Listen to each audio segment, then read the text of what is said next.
everybody. Welcome to episode 46 of the Intermission podcast, the show where two film graduates discuss classic, iconic, and obscure films from times gone by. We're your hosts, Oscar W. Fitchett. All right, lad. It's me, Robbie Tweedale. And ladettes. Lad and ladettes. You know, we don't.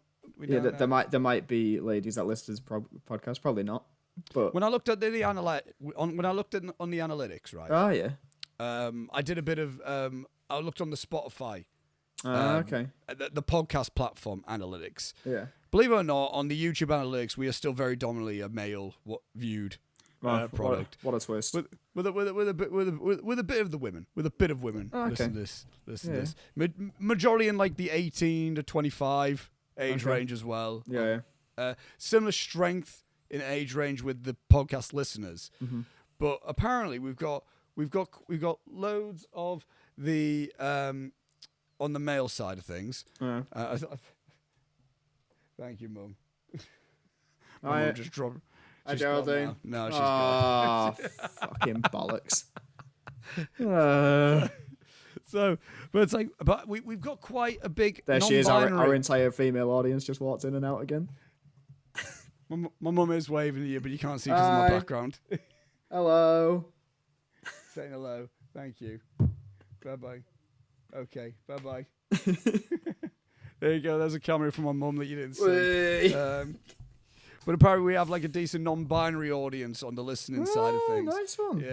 Yeah. But still, younger men are still the major listeners. But you know what else I realised as well, Robbie? Oh yeah. Because you know how like we're very on the YouTube side of things. We tap in a very specific niche market. That's Bruce Lee.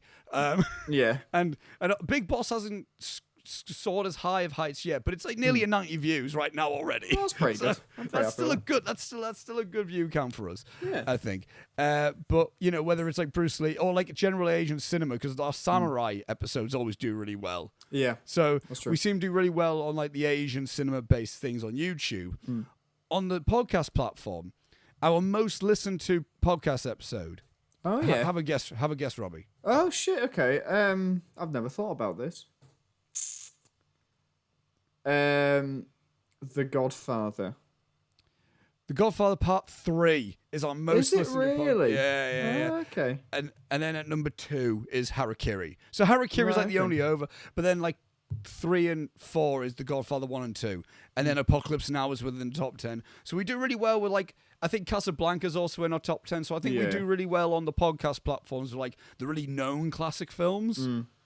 But on YouTube, it's just generally Asian cinema that we do well. So it's you know, it's interesting. Interesting that there's no like, I think the 7 Year Itch is like in the top 20 at some point. I think on the listening side of things. But yeah, it's one of my favorite ones. That episode was brilliant. That's one of my favorite ones. Yeah, no, that was like a baffling like turn of events where I was expecting both of us to shit on the film, and you're like, "This is really funny." This, I'm like, "What is happening?" Yeah. I think this film sucked. It was great. Loved it. Oh yeah. So, should we? Do you have anything to say before we get chewing our way into this one? I mean, that was awful. Don't do that again. No, not particularly. I'm all gravy, man. I'm good. You know. Cool, just vibing tonight. Yeah, that's the best way to do it, isn't it? Hell Way to do it. Before we get properly into it again, or my general spiel of stuff. To talk about. Obviously, in the description, there's time codes and all that. But obviously, on YouTube, if you're watching, it's in chapters, so you can see all the stuff there. But if you're listening, there are time codes on the podcast description and all that. There's also links for our Instagram and Letterboxd and all that. If you go on the Instagram for the Intermission, that's where you can see what we're going to be talking about each week. In general, you know, I upload different clips and whatnot. If there's any highlights, I'm like, oh, that'll be a funny one just to isolate and put out there. I've got one. I mean, at the time of recording, this hasn't been uploaded, but I might have uploaded the Tyler Tell as a separate clip by this point. Oh, hell yeah. So, yeah. And just a general reminder, Love Bethany will be premiering this Saturday. So when this episode's out, it will be in this afternoon. So head over to the R&Q YouTube channel to watch the public premiere of Love Bethany and all that. And also in the description, as we always like to promote, mental health links in the description.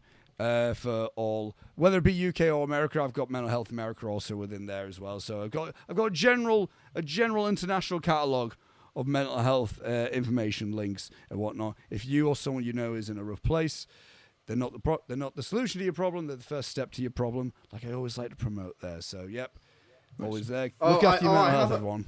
I have one. Go ahead, Robbie. Go ahead. I'm playing the charity football game that I do every year is coming up. 22nd of July. It will be raising money for Mind. I can put my hand down now. Yeah, but raising money for Mind. 22nd of July. At the playing fields in Cottingham. If anyone wants to come down, if they know where that is, cool. Any donations would be greatly appreciated. And I will be really fucking tired because I'm real bad at sports. So there we go. Aren't you a runner anymore? Don't you like run? Oh God, yeah, only away from people, not or down the stairs when Mum says tea's ready. That's about it for me. Straight down. Get me fucking tea there, lad. What is it? Fish fingers. Fuck off. And then I slowly mope my way back upstairs again. You got something against fish fingers, have you? Ah, fuck 'em. My mum started doing fish fingers in the air fryer. Sick of it. Fuck me. Do you know what she's done, right? Sorry, this is a complete tangent before we actually start talking about the film. She's bought me an air fryer and then was meant to bring it up to Leeds, just never did, and has now used it 3 times. Liked it so much that she bought herself one as to no longer feel guilty about using mine. Put mine in a box, still haven't received it. Still haven't got it. And now she's just doing fucking everything in there. Chips are good. Sausages, pretty good. I need to speak to Leo because Leo got one a while back and just started experimenting, just putting random shit in it. I think he did a full jar of hot dogs in it before to just see what would happen.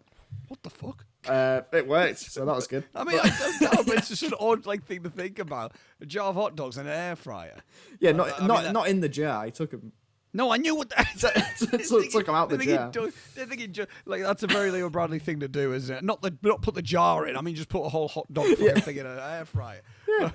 But I mean, yeah, it works. I guess. Evidently, it did. Yeah. So, but yeah, still waiting on mine. Well, while you're waiting for your air fryer, Robbie, we should probably talk about this movie. I'll talk about the film. Yeah. And the film we'll talk about this week, Robbie, is the 1926 silent adventure comedy, The General. The film is directed by Clyde Bruckman and Buster Keaton, written by Buster Keaton and Clyde Bruckman. It stars, you never guess, Buster Keaton. Oh, wow. What about the other guy? It also stars Marion Mack. It doesn't star Clyde Bruckman, no, he's Bollocks. Not. But it also stars Marion Mack, Jim Farley, Frederick Vroom, Frank Barnes, and Charles Henry Smith. The plot synopsis of the film, according to IMDb, is, after being rejected by the Confederate military, not realizing it was due to his crucial civilian role, an engineer must single-handedly recapture his beloved locomotive after it is seized by Union spies and return it through enemy lines. Accolades the film holds is not the correct Rotten Tomatoes score. Let me quickly find that. I've still got the Big Boss score on there. So I was about to go. It has a 69% on Rotten Tomatoes. I was like, it doesn't. My God, this guy. Because the film actually holds a 92% on the tomato meter and an audience score of 92% on Rotten Tomatoes. Also has an 8.1 out of 10 on IMDb. Placed at number 188 in their top 250 films of all time. And it holds 4.1 out of 5 stars on Letterboxd. And this didn't receive any awards because this predated the Oscars by 1 year. So, oh my God. Yeah, the oldest film we've done. So, yeah. And when did the Academy Awards come in comparison to that? Literally a year later. Oh, well, I'm sorry. I meant as in, I thought you meant Oscar came a year later. Yeah, no, I understand. And then the Academy Awards would have come after that. Yeah, because you're old. So, no, I get the old joke. I understand it. Yeah. So, my relationship with The General is that. Oh, hello. Dad, I threw up. Who the hell is in the bathroom? It's everywhere. Where? Hey, sit down. Okay. What do you mean? Who the hell is this? What the fuck? What the fuck are you doing here? I heard Love Bethany, Mental Health, and Buster Keaton, and now I'm here. What? I came through the window. We've got our own Buster Keaton expert right here, and Optimus What? Prime. Is there anywhere to put Optimus? He's bigger than I thought. Put him down there. Okay. What? Where the fuck has this guy come from? So we got, Yeah, he's alright though. ladies and gentlemen, our first special guest of the Intermission podcast. We've got Joseph Casling joining me. Oh my god. We're going to see how this works. First special guest. You've had more guests than me. No, well, Martin Scorsese doesn't count. He hijacks Yeah. the show. Yeah, no. He direct Godfather. So my relationship with Oh. the general as a whole is. This is my. Oh my god. This is going to be a complete experiment. I was See so, what happens. I was completely. so not prepared. First and less special guest. Yeah. So my relation, it feels like I've just literally just brought my child on the screen. Like, Yeah, sit it's like still. bringing your Just- son to work day. You alright, Joe? By the way, I didn't. Yeah, I'm doing great. Oh, come Oh on. no, my earphone. This is gonna work so well. Yeah. No, I mean, cheeky, shameless promo. Me and Oscar are actually currently making a silent film. We are. Oh yeah. Yeah. So that's. I mean, we've literally come off set, which is why I'm here. We came off set not doing the silent film portion, doing the Friends sitcom portion. So It's What still the in fuck are silent you film. talking about? yeah, don't. What are worry you about talking it. about? Don't worry about it. It's not my brainchild. This one, it's Joe's fucking Oh, idea. This okay. one. So that explains a lot. Peak frame by frame whenever it comes out. Yeah, keep if an eye it frame comes by out. frame. Can't wait. So my relationship with this film, The General, and my general relationship with Buster Keaton is that I've seen this film once prior to watching it today for the second time, and it's a film that I enjoy quite a bit. It's not my favorite Buster Keaton. I had like a little phase of being like, I'll watch a few Buster Keatons since I'm a big Charlie Chaplin guy. I'll actually finally try getting a Buster Keaton, and it's a film. In all honesty, I enjoy it quite a bit. I think there's more substance to be had in other Keaton films, but I all in all enjoy this one for a lot of its spectacle and a lot of its fun. It's a bit fun of adventure, and it's long enough to where it's like, oh, that went by pretty quick. But yeah, we'll get more into it a bit later and all that. But yeah, so Robbie, what's your whole relationship with the general? I'll tell you this, mate. I'll tell you this for true. I've never fucking heard of it. So what do you want from me? I don't think I've ever seen a Buster Keaton film, unless we've talked about one on here, have we? No, we've only talked about Chaplin. Well, then there you go. No, this is the first Buster Keaton film I've ever seen. Yeah, and well, And Joe, your feel like and I'll Joe, your thing get some with abuse Buster in this Keaton. episode. So, Buster Keaton is my dad. He's genuinely one of my heroes, which is interesting for reasons that we'll get onto. But I grew up in, so I'm not sure if you know this about me, Robbie, actually, but my dad yeah. is a clown, Oh, and yeah. I'm a clown. So it's become a bit of a weird, I didn't know this about him, but it's become a weird lineage thing. So we grew up What? in like a house where I would watch a lot of silent films, and we would go to the Stan Laurel Museum and watch silent films with like live bands all the time. Cool. Which is why I've now gone on to making one, because I absolutely love silent films. And my hero was Buster Keaton because he's the short guy, and I'm the short guy. He's the short little. Yeah, he is he's little, the little short- short king. He's the little short sad boy who drops kick people, which sounds a lot like me out of context. Yeah. So so he is like a huge inspiration to me. And kind of I've tried to, if you watch any of my clowning stuff, you can see a lot of his influences with like the deadpan and stuff. From Yeah. him. Yeah. Watch Conked Out whenever you can, everyone.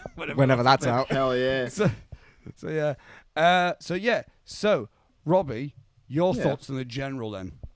Well, I feel like this is going to be hell of a lot of abuse from the laptop screen that sits in front of me in my sad little flat. Yeah, I mean, I didn't like it. What do you want? It's the first time. Yeah, here's the thing with this. It's the first time I've watched a film for this podcast. I watched it last night, and then joined the Skype call and gone, shit, did I not watch the movie? Because I don't remember anything about the movie. I don't know if I've seen this or not. Turns out I have seen it. I went into my YouTube history. I have watched it. And you watched. But I don't know. For me, it was like I appreciated a lot of bits of it. Actually, there's like you say, the scope and the scale. It's pretty cool. Lots of big, fucking wide shots of loads of people running in, horses. There's bits where I'm like, is this rear projection? I don't think it is. I think it's all just... I think we caught maybe one potential rear projection, and that was simply just when he's in the train and there's a background. It's just more so like moving, like he's in the driving seat. But I think literally like, well, you know more than I do. He prided himself on just purely practical effects and nothing else. He was crazy for, and I mean to the point where like producers would have to like, Buster, please. Like he would not fake stunts. There's a really famous one of him swinging across a waterfall and saving someone. Yeah. And they had to beg him not to use a doll. Sorry, to like use a doll. To use a doll, to not use the actress, because he was like, no, I wanna do it. So yeah. There's a great one in this. Yeah. It's a really good one. The bit with the log. Yes. Yeah. Yes. Great stuff. And in that, consider what's your things with the general. So right, I mean I didn't stop talking through the film, and you hated me for it, but it's not my favorite Buster Keaton film. I mean, it was better than the fact of when you just talked through After Sun. That I much preferred you talking through this than After Sun. Well, that's because it's fucking boring. That's the general. After Sun. Sorry. But no, like for me, I mean the one you're sick of hearing is Sherlock Jr.'s for me. I like Sherlock Jr. a lot. Yeah. And I think Sherlock Jr. relies on being clever rather than just big set pieces. Yeah, which you know what I mean. This is, I think when it comes to comedy, and especially silent comedy, that's what you want. Yeah. And especially if you watch earlier, I mean, we sat and watched what is slightly problematic origins of Buster his Keaton short films with Fatty Arbuckle. Let's not talk about Fatty Arbuckle today. Do you know about Fatty Arbuckle, Robbie? What the fuck are you talking about? No. Fatty Arbuckle. Fatty Arbuckle. He was like. Yeah, just keep saying it. It'll sink in eventually. If you look up a photo of him, okay, take a guess what he did. How am I spelling this? Like fatty, like fatty. Yeah. Arbuckle, like AR, and then buckle, as in belt buckle. Yeah. He just looks like a Arbuckle. Yeah. Oh, he looks like the guy from the Harry Potter cast that was involved in the London bombings. I mean, he didn't commit terrorism, but he committed rape and murder. Oh, well, that's not good, is it? Yeah, and he gave Buster Keaton a start. So if you want to watch anything about like the origins of Buster Keaton, oh god, you can't really. Oh Jesus. Realistically, you also won't be able to dodge blackface in that early stuff as well. Yeah, to be fair though, same with Chaplin with the early stuff. Yeah, no, yeah. I mean, he looks like the Penguin. Fire up! Yeah, he does. Holy shit! Yeah, what the fuck's going on there? But when you watch Fatty Arbuckle's films now, which I don't recommend, but it's very, they're also kind of one joke and you get it. Yeah, like, it's the joke just like, oh god. Well, no, it's only he pulls too many women. That's the joke. Yeah, but with historical context, like, oh Jesus, like, yeah. Can you tell he directed and wrote his fucking films? That's all I'm saying. Yeah. And then eventually, when Buster joined, it came very much like a power struggle between the two. Like Buster was the kind of sad shy boy who would eventually get the girl, whereas Fatty was like the male bravado kind of like Johnny Bravo. Yeah, oddly enough. Sort of character. Yeah. I had a point. We're on about the general. The general, yeah. So if you go back and watch all that, like they're so clever because they had no budget. Like Butcher Boy, I think is one set.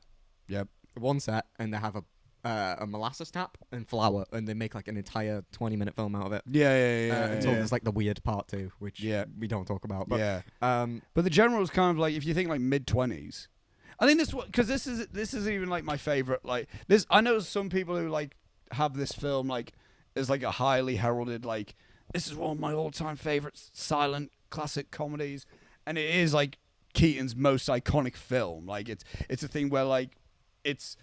Well, I'm sure anyone who fucking knows like anything where there's a montage of like best cinema moments. There's Andy Dufresne escaping in Shawshank Redemption. There's Marlon Brando looking all shadowy in The Godfather, and there's Buster Keaton on the. And then there's Buster Keaton on the train. And then there's Adam Driver in Marriage Story. Why are you? Stop it! There's the car wash sequence from Shark Tale. That's in there. Yeah. Yeah. Shark Tale. I love that film. I don't. Oh, Jesus. Have you You not know. seen those acting compilations though, where it's just Adam Driver screaming for? No, You're I punching a hole in a wall. go to the Kramer versus Kramer episode and see me actually talk about that fucking whole phenomenon. Oh my god. Love you, Adam Driver. But like obviously this is like Buster Keaton's like big iconic film that like it's like oh like this is the Keaton film, and I think why it is the Keaton film is because it is so quite like holy shit that's really I still think considering the film's nearly 100 years old, I mean it's coming up to that, I still am like very like wowed by the sets, and I think that's what like it's the set pieces, it's the big like it's the stuff where I'm watching a train crash into another fucking train, or like where I see like Buster Keaton running on a track back on the train, or like what like there's a lot of stuff where I'm like holy shit man, like there's just or like a tree blows up. I'm just like, like oh fuck wow, and I think that's where like it's impressive, like that's where it lies in being impressive to me, at least I think. Well, I think like I mean, what I said to you, Joe, I was like, oh, this has a very Mad Max Fury Road formula in the sense like it's just one big chase. Yeah. Like the film is just one big like we're doing this one thing and you're just gonna watch this one thing happen, and we're gonna have many different things that happen during that thing. Like he's gonna fire a cannon, but then the cannon keeps fucking lowering down, and then like all that stuff. Like there's no like I didn't know Johnny Gray as a character. Yeah. Realistically, I don't know how much I cared about Johnny Gray as a character. I was just more there like, holy shit, Buster Keaton's doing that. Yeah, I Holy was very shit, much Buster's like, doing especially that. because it's Buster Keaton. It's like, oh, this is real. Like, Yeah. this man is about to jump off a train. But like that's the stuff where I'm like No. with this movie where I'm like, fuck, I don't know if I liked this. Because it's like it's not that so it's He was stuck. going to say it wasn't that funny. Is what he's gonna... It's stuck in between. Is this a comedy or is this like trying to be an epic? And it doesn't really commit to Yeah. either. I think it's more of an epic than it is a comedy. I don't Yeah. know. No, I don't know. There was some actual belly laughs from us, like for instance when the axe broke, because we both forgot it was going to happen. The Yeah, axe that's pretty breaking, good. and but I like the bit of just like where they break the track with the hook, and with the hook, and he just and Keaton just walks back in the frame, just looking at it like, oh fuck. Yeah. Like it's just Yeah. like I think like. I know it'd be interesting because it'll be a different parallel. Because next week we're also gonna be talking about another silent film star next week. So maybe Oh, what the stay fuck? tuned for that. It's not Fatty Albert, does it? Oh shit. But It's serial rapist. I did it once. Wasn't serial. We, Why am I trying to defend? Yeah, the man? don't excuse it. What the fuck was that about? Speaking of defence, have you mentioned who defended Fatty Arbuckle in court? Buster Keaton. Buster Keaton. Was Was he a very young? I want to say like a 22-year-old Buster Keaton, was it? I mean- A 22-year-old Buster Keaton was like, he didn't do it. was he qualified? No. No. But the thing is, right, this is why it's problematic to like Buster Keaton, because like he's amazing, but then when you read about his personal life, there's like it's pretty okay, and then there's just like a few things like that in it. It's like, oh Yeah. Oh dear. god. Yeah. But like I think what like because I find this more fun as a mixture of and because I don't necessarily see it as an epic. I see it like I understand what you mean in the sense like it's wrestling with either one thing or another. Yeah. It's more if it is wrestling with anything, it's either a comedy or an adventure. Like it's not large enough to be an epic, and I don't think the story. It's like if it was a big war film, then it would be more. I get what you mean in that sense, but it's just like well we're on the train and we're fucking on, we're going, we're on our way, choo choo motherfuckers, all that and all that shit. But I think like I like. Do you know what it is? Because I find this film so entertaining in the way of like I find all the adventure bits fun and entertaining in the sense like, oh, cool, this is like really, because I still think a lot of like the physical comedy bits are still fresh, like because no one's done it. I mean, if they have done it, people have overcomplicated it or just not done it as good, and Oh. Oh, look at him. Oh, come on. He's a fucking guest here. All right, he's come in. He's putting his heart I'll on the take goddamn Optimus. line. I'll go back in the toilet. Optimus is the guest here. He's been talking about his fucking childhood. All right. Barely. He's bearing it oil. What childhood? Yeah, I'm like, come on, I'm defending you, man. What are you trying to do here? I watch Buster Keaton films. I can't have been that happy. I don't know. You know? So I think a lot of like the set pieces are like fresh enough where I'm like, oh, this is really cool, like with the cannon and like when he's on the front of the train. But then I also think Buster Keaton's just a funny enough guy. Like what again? His brand of humor. He made his whole brand being like the stoic comedian, the clown that never smiles was his whole thing. And I think there's a lot of like interesting like stuff that he does with that in the sense of like there's a lot of like fuck. You know what I mean? Like it's like a lot of it, like the situation he gets involved in, and then we just like land on like a still shot of him just like looking in the distance, like, well, shit. And it's just like, that's funny. We had a lot of fun like dubbing Buster. Like we had a lot of dubbing. Yeah, there's a lot of fun like that. But like, there's like, oh no, there's things as well that we're like, should we laugh at that? Yeah. We didn't laugh at the Confederacy. No, in fact, we were like, what? No. Especially when Buster picked it up. Oh, dude, no. Oh, yeah. What did you feel about the big hero shot where Buster King grabbed the Confederate flag and then did a big old like... I mean, it's not my favourite shot, to be honest. You know, I want cheering, let's say. Yeah! But, you know... I mean, it might have been if it wasn't the Confederate flag. They could have just went simple and went American. They could have just... I don't think that one existed then. The American... Oh, no, in the 18, yeah, true, yeah.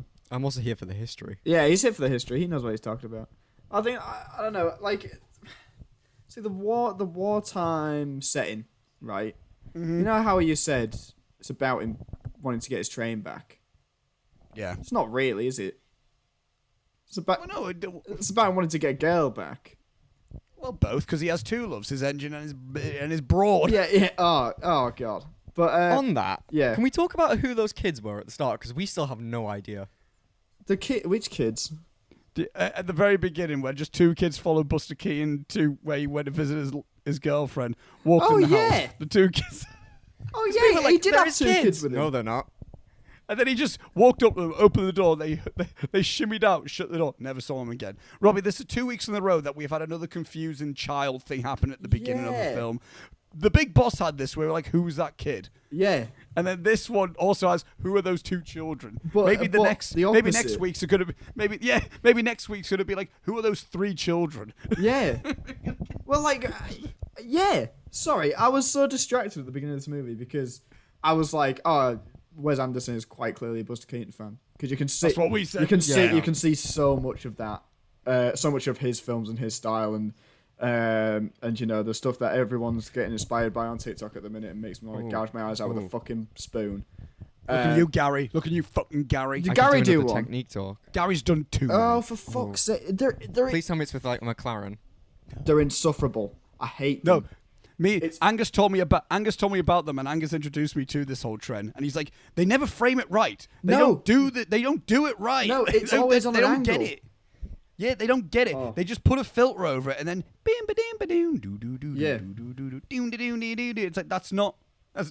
It infuriates me.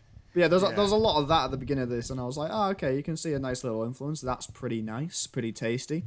Completely forgot about the fact that there was two kids there that disappear. Yeah.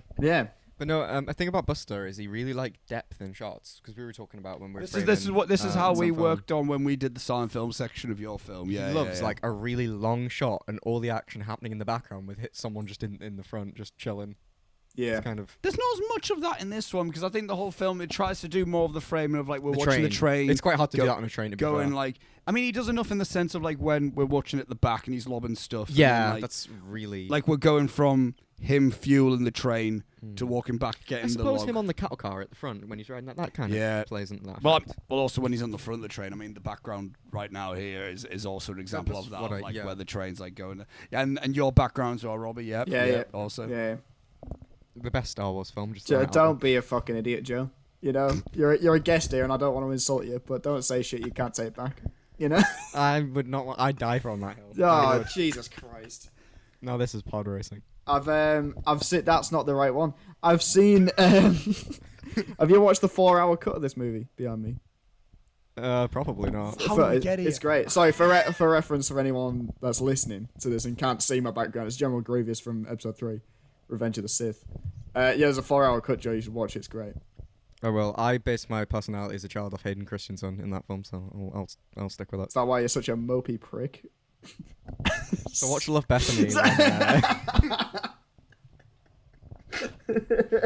And if you want to see how mopey you can get, tune in on R&Q. Oh, you ain't seen nothing. Oh, yet. you ain't my seen God. nothing yet. Oh, we got many films coming up. Oh, I can't wait for the film I've just shot that doesn't have Joe in it. Yeah, it's probably better I'm than excited any about film Saturday, I've by the way. 3 great things. Love Bethany, Yeah. Gay Christmas, also known as Eurovision, And this episode. and this episode, 4 things then, and a trailer for a certain cult science fiction television series of which I'm not allowed to talk about. It's only 75% of my entire personality, but I'm not allowed to talk about it on here. The only platform I have to talk about things I like, but that's fine. Robbie rebooted Firefly. No, they've not rebooted Firefly. Do you think I'd be accepting not being able to talk about them rebooting Firefly? No, absolutely not. I'd be bouncing off the fucking walls. Sorry, Oscar's just shocked that I know what Firefly is. It's good. You should watch it, Oscar. It's like for cool people. Firefly. Yeah. I've got the DVD. I need to get to it. Oh my god. Yeah. Sorry, I've got ADHD. Can you? Yeah, you keep phasing in and out of reality. It's great. It's really weird. I can't explain when it keeps happening, but your entire body keeps disappearing and then coming back again. It's great. So I like stroking Optimus. That's why. Where is So, yeah. Optimus? I can't see him. It's just he's right chilling. because he's on the floor right now. He's too big. He's surprisingly heavy. Yeah. No, I got. Yeah. I keep. Stay tuned for the intermission so I can explain everything that happened with why he's here now. Nice. Yes. So I think so this is the thing I'm curious about with you, Yeah. Robbie. Oh yeah. What is in regards to this film? What is so what is your main? We'll go the negative, then we'll go the positive. What's your? No, he's gone. And it's when you duck down because your face disappears. It's great. That's what it is. I've got bad posture. And then it's like, so what for you? What is your like least favorite aspect of the general? Okay. I think my least favorite aspect of this movie is the fact that so Buster Keaton is Buster Keaton about, you know. Yeah. He's doing his little reactions and he's walking about and such things, throwing logs at other logs and whatever. And everybody else is just in a war film. Oh, okay. And he's just kind of sticking out. And it's like, yeah, it's great when I'm watching him doing the fun actiony bits and the stunts and whatever. But then whenever we're trying to do a plot, I don't fucking care. But don't you think they're also a bit in their own little like silly world when it's like, for example, that it takes like 50 blokes looking at like a broken train track, like how the fuck do we work this out? And then like they're falling over and stumbling over. Like I feel like everyone's a bit of a buffoon. I feel like everyone's not the straight man here. Yeah, I don't know. I just think like it just feels a bit. It's trying to do too much plot for me. Where I'm like, when I'm watching this film's doing too much plot for you. Yeah, for a silent film, yes. And Don't watch Sherlock Jr. I'm not gonna. So we'll see. We'll see what another season holds. Oh Jesus! But that like, for me, it's doing too much plot. So I'm like watching it and I'm trying to get invested in what's happening with this girl and whatever, and I don't care. And for me, it should just be, hey, this guy loves his fucking train, yeah. This guy absolutely loves his train, like Oscar loves his son. And someone steals some bandits steal his train. He gets on another train to try and get the train back. And then it's just a chase. And it's like 40 minutes long, and then we're done. Mm-hmm. I don't need this wartime fucking, is he going to be a general? Will they let him? He will, because it's the name of the movie. But are they going to let him join? He didn't become a general. He became a lieutenant. Yeah, So I don't understand. Yeah, we will prepare ourselves like your occupation, and then he says this thing, and then we're waiting for the title card, and I'm going, the general, and just lieutenant. I went, that's not the name of the movie. No, well, the general is the train, innit? It's general. Yeah, it's the name. But I'm like, just make it someone's stolen his train. He's getting his train back. It's a little chase movie for like half an hour, 40 minutes. Get me the fuck out of there. Locomotive taken. Boom. Excuse me? Locomotive taken. Yeah. That's what I want. Locomotive taken. This is how you would pitch it in a board meeting. You'd go, "Have you seen Speed?" And everyone would go, "Yeah, I've seen Speed, yeah."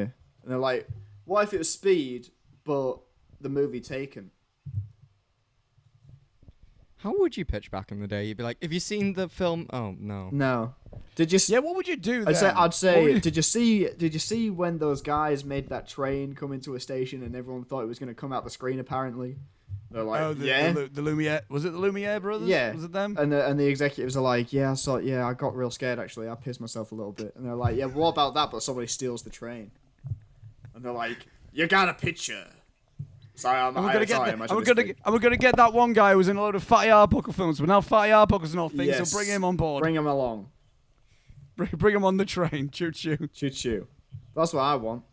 They go, "Have you seen the movie Bullet Train?" And they're like, "What?" And he's like, "Don't worry about it. Trains." I feel like the pitch for Bullet Train was like, we're gonna do Snowpiercer, but also Yeah, not. What if Snowpiercer but not sad? What if Snowpiercer but funny? That's probably and how the pitch saying went, yeah. absolutely nothing. Everyone goes, "Yeah, all right." I thought you were going to say some joke as you looked at me as if you were. No, you're just talking about films I haven't seen. You've not seen Bullet Train? I plead the fifth. Oh, this guy. Joe, name your 4 faves right now. Go. My favourite films? Yeah, go on. The General by Buster Keaton. Joseph. No, it's not. No, Love Bethany. Yeah. Be That very. one film Robbie made. Sorry. One film that Robbie made. Sorry, no. Sorry. I'd like to. Sorry. Can I interject there? I've made 2 films. Be specific. The one that doesn't have Leo in it. They both have Leo in it. No, they don't. Yeah, they do. He's the voice in the radio at the beginning. You are being technically right. He's in both. Okay.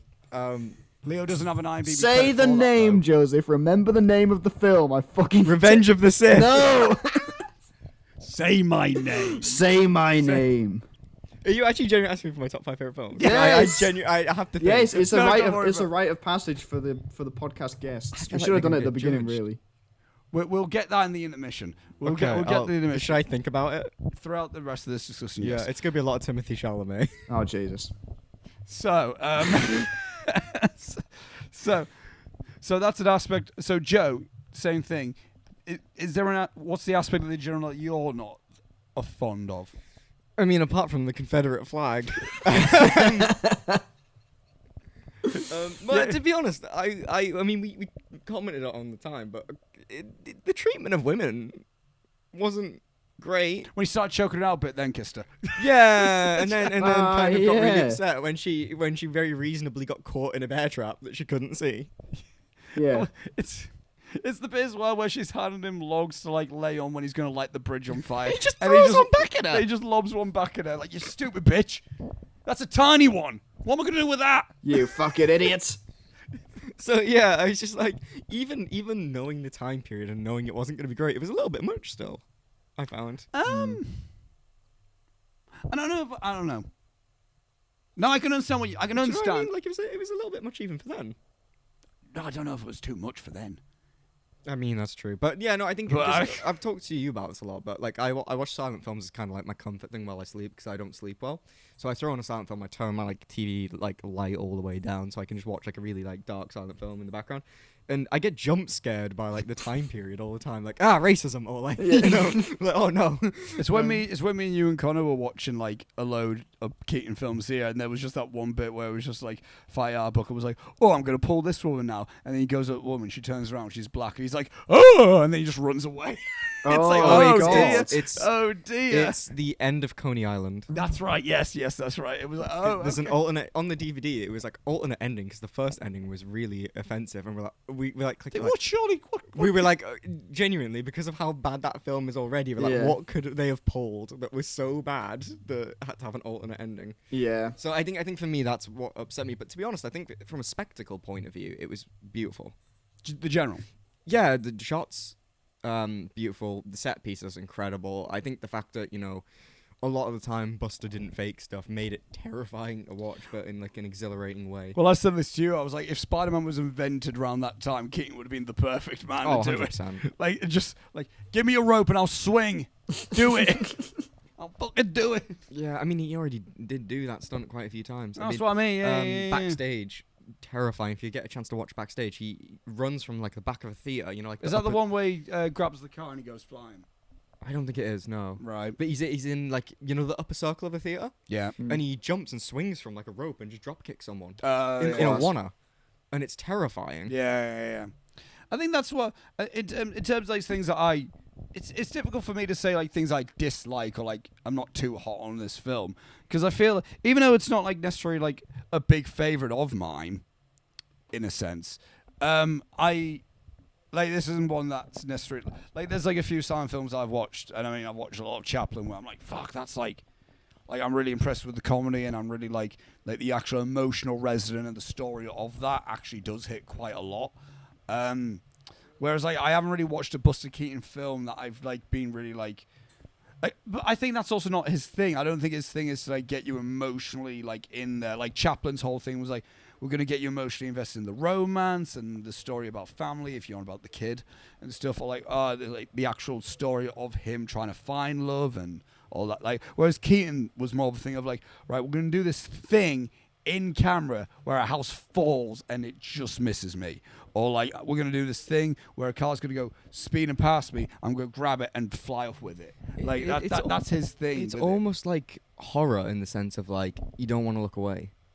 Yeah. I think I mean? yeah. And I think it kind of predates that. So I guess my negative with this isn't a negative because this isn't what the film was trying to be. Is the story is so wafer thin, but I'm fine with it being so wafer thin because it gave us more opportunity to just get past all that and just be like. And just be like, oh, let's just watch all the shit that's gonna happen. Like it's like, right, we get it. He needs to get his train back, and the last that he likes is on that train. We're off. And to me, that's what I appreciate the most with it is like how simple the story is, and it is very just. I think this is purest escapism in the sense of like you could probably just stick it on and like it's a very universally enjoyable type of film. I think like you could just stick it on and anyone can just. Even if they're in and out of the room, they can be like, "Oh, what's happening here? Oh, fucking hell, that's mad." And then you know what I mean? Yeah. It's like, and like they can like just sit. Like you don't need to know about the plot. You don't need to know why he's doing this. You go, "Oh, he's on a train and he needs to like move that brick out the way so it doesn't crash or whatever and whatnot." I think that's what again negative, but not really a negative is how thin the plot is. But again, I'm fine with how thin the plot is. It's probably a better. You know what? If the Big Boss had such a thin plot like this did, the Big Boss might have been a bit better. Do you know what I mean? And you know, like how what we complain about, like how we say like the better Bruce Lee films are like just have him fucking go and just kick ass and kick people and do shit and then move on. Yeah, it's like, I feel like that's almost what this film is, but just like let me just see Buster Keaton do a load of stunts. I don't need like, which I mean, I guess like if you just shorten the beginning bit slightly in the sense of like, yeah, like just like ridded too much of the plot. If you are doing full of that, but no, I think I'm overall fine with it in that regard. But like leading on to in terms of like stuff that because with that being said, I think the most impressive thing about this is, I mean, I was saying this to you, I was like, fucking hell, there's a lot of good shots here. Yeah, like there's even for like because I'm always mentally preparing myself like a film in the like a silent film in the 20s. I'm like, okay, we're gonna get a lot of static wides. And that's all we're going to get are static wides. And then I'm like looking at stuff where it's like simple things like, oh shit, they did like at least a close-up on there. Yeah. They experimented with a vignette. They well, there was a dolly. There was a whole dolly shot. There was a whole dolly shot. They experimented with a rack focus. Fucking hell, they did stuff like that. But again, we've had that really interesting experience of because to talk about my own project in Shameless, we travel through time in like the different types of media. So it's been really interesting to be like, oh man, they didn't have this shot back then, so we can't use that. Yeah. And like, so we've had to like the first film was mainly just wide shots. Well, the first one we did, I just had a tripod on. Yeah, it was tripod and I tilted and whipped and stuff. And now we're into like 90s sitcom. We've got a few like this one. It's 90s sitcom, so I've got the wheels on my tripod, so it's a bit more glidey at times or whatever. And I don't know. I don't even know how the fuck you plan. I don't even know what you want to do for the third film. It's called Madness. You'll see. Oh god. I need a drone. Oh, I need a drone if anyone's got a drone. No, you don't need a drone. Oh no. Oh Jesus. Ask Lee. Where do you think the budget went? Ask Lee. Oh god. He already built a set in the studio, so that's what we're doing for the fucking second film. Oh Jesus. I wanted the set to full Buster Keaton style as well, and they're just like, Jesus Christ. Nice. That would have worked, though. I think I could have got pulled We off. could have. Well, they don't know we're going to do it yet. I'm excited. They can't stop it. They can't stop it. The set falls. This is a But yeah, crime. Recorded. But yeah, I think like that's what like I like the most from it is the actual filmmaking of this. I think that's probably why this film, out of all of his films, gets heralded as like amongst cinema fans, like all the filmy people being like, this is Buster Keaton's best film, because it is probably his best made film on a technical level. It's probably like I need to rewatch The Cameraman. The Cameraman's my favorite, but that's because it's so batshit funny. It Like, would be amazing to see what a clown's perspective, like a group of clowns' perspective, is on his clowning ability in that film. That's interesting from your perspective, because obviously you're coming at this from an acting point of view. So how do you look at like this film in that regard? So, like I say, it's not my favorite. To be honest, it's controversial. I really like his shorts. Are you more of a Buster Keaton short guy, are you? Yeah, I think because he used to. I'm probably gonna get this wrong because my history's not so great in this period. But his 2 reels, when he used to just do like 2 films back to back on 1 reel, some of them are incredible. I mean, for instance, Butcher Boy in itself is very, very good. Right. Like the story in that again is dirt simple. It's like it's I'm a bit closer. Sure, I'm only cautious because I know when Skype calls do a thing, they're a bit more central in terms of their I'll like, just thing. lean So on you. But it's like it's 2 boys want the same goal.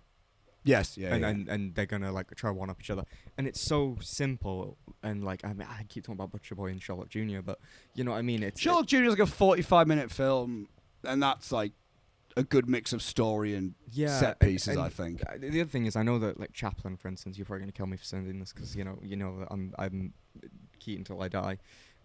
Is that like Chaplin would use a lot of title cards, like a ton to tell story, whereas Keaton hated them, and he would try to tell story physically. So, and I think again Sherlock is like kind of that 45-minute epic that it was considered back in the day was like the best example of that, because a lot of it is, I mean, it's probably his most for title cards, but Sherlock Jr. Yes, I can't imagine any film that's longer than Sherlock in title cards.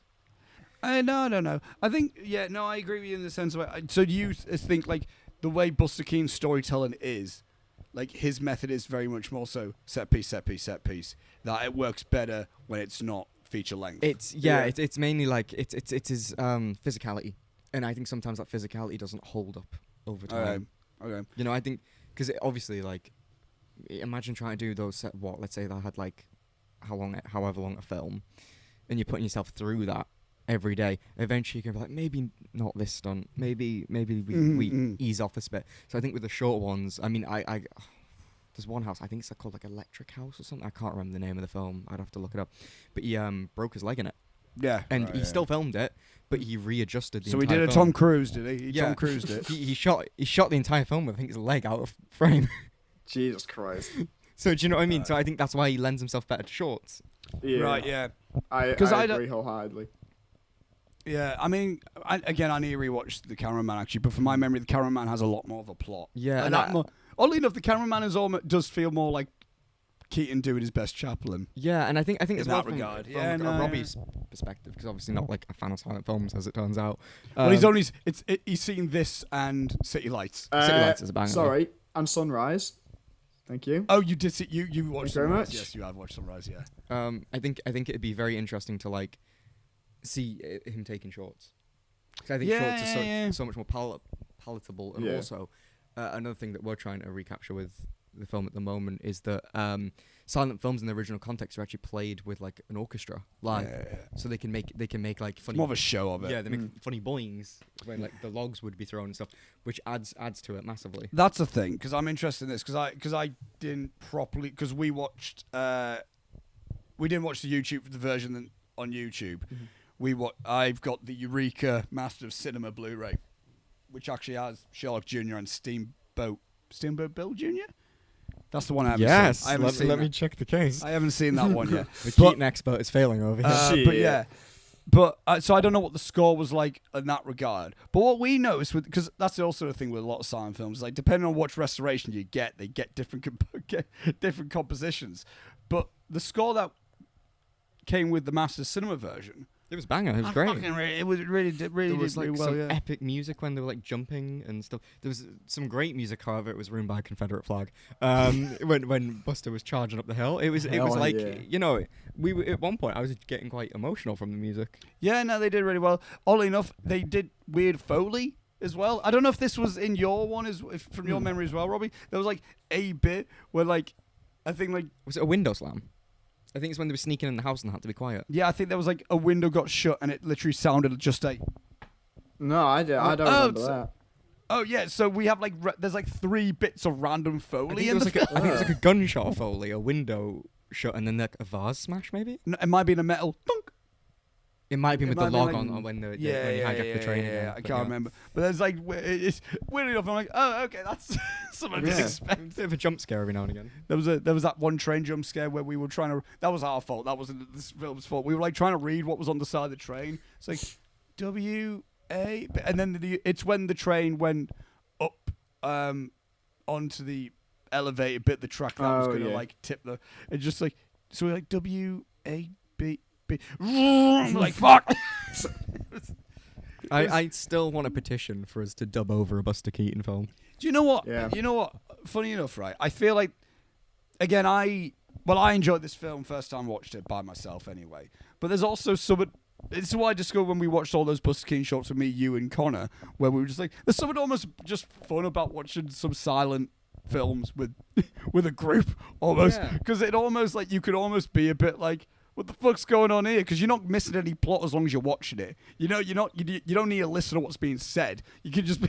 This is what I mean though. In the original context, it was so much more rowdy because you would be with mates and there's music and you'd be laughing. And Yeah. It's almost weird. It's almost weird in the sense of like the silent film format should be like it's made to be in a cinema silently. What that you sat watching with cinema etiquette, but all enough silent films have almost can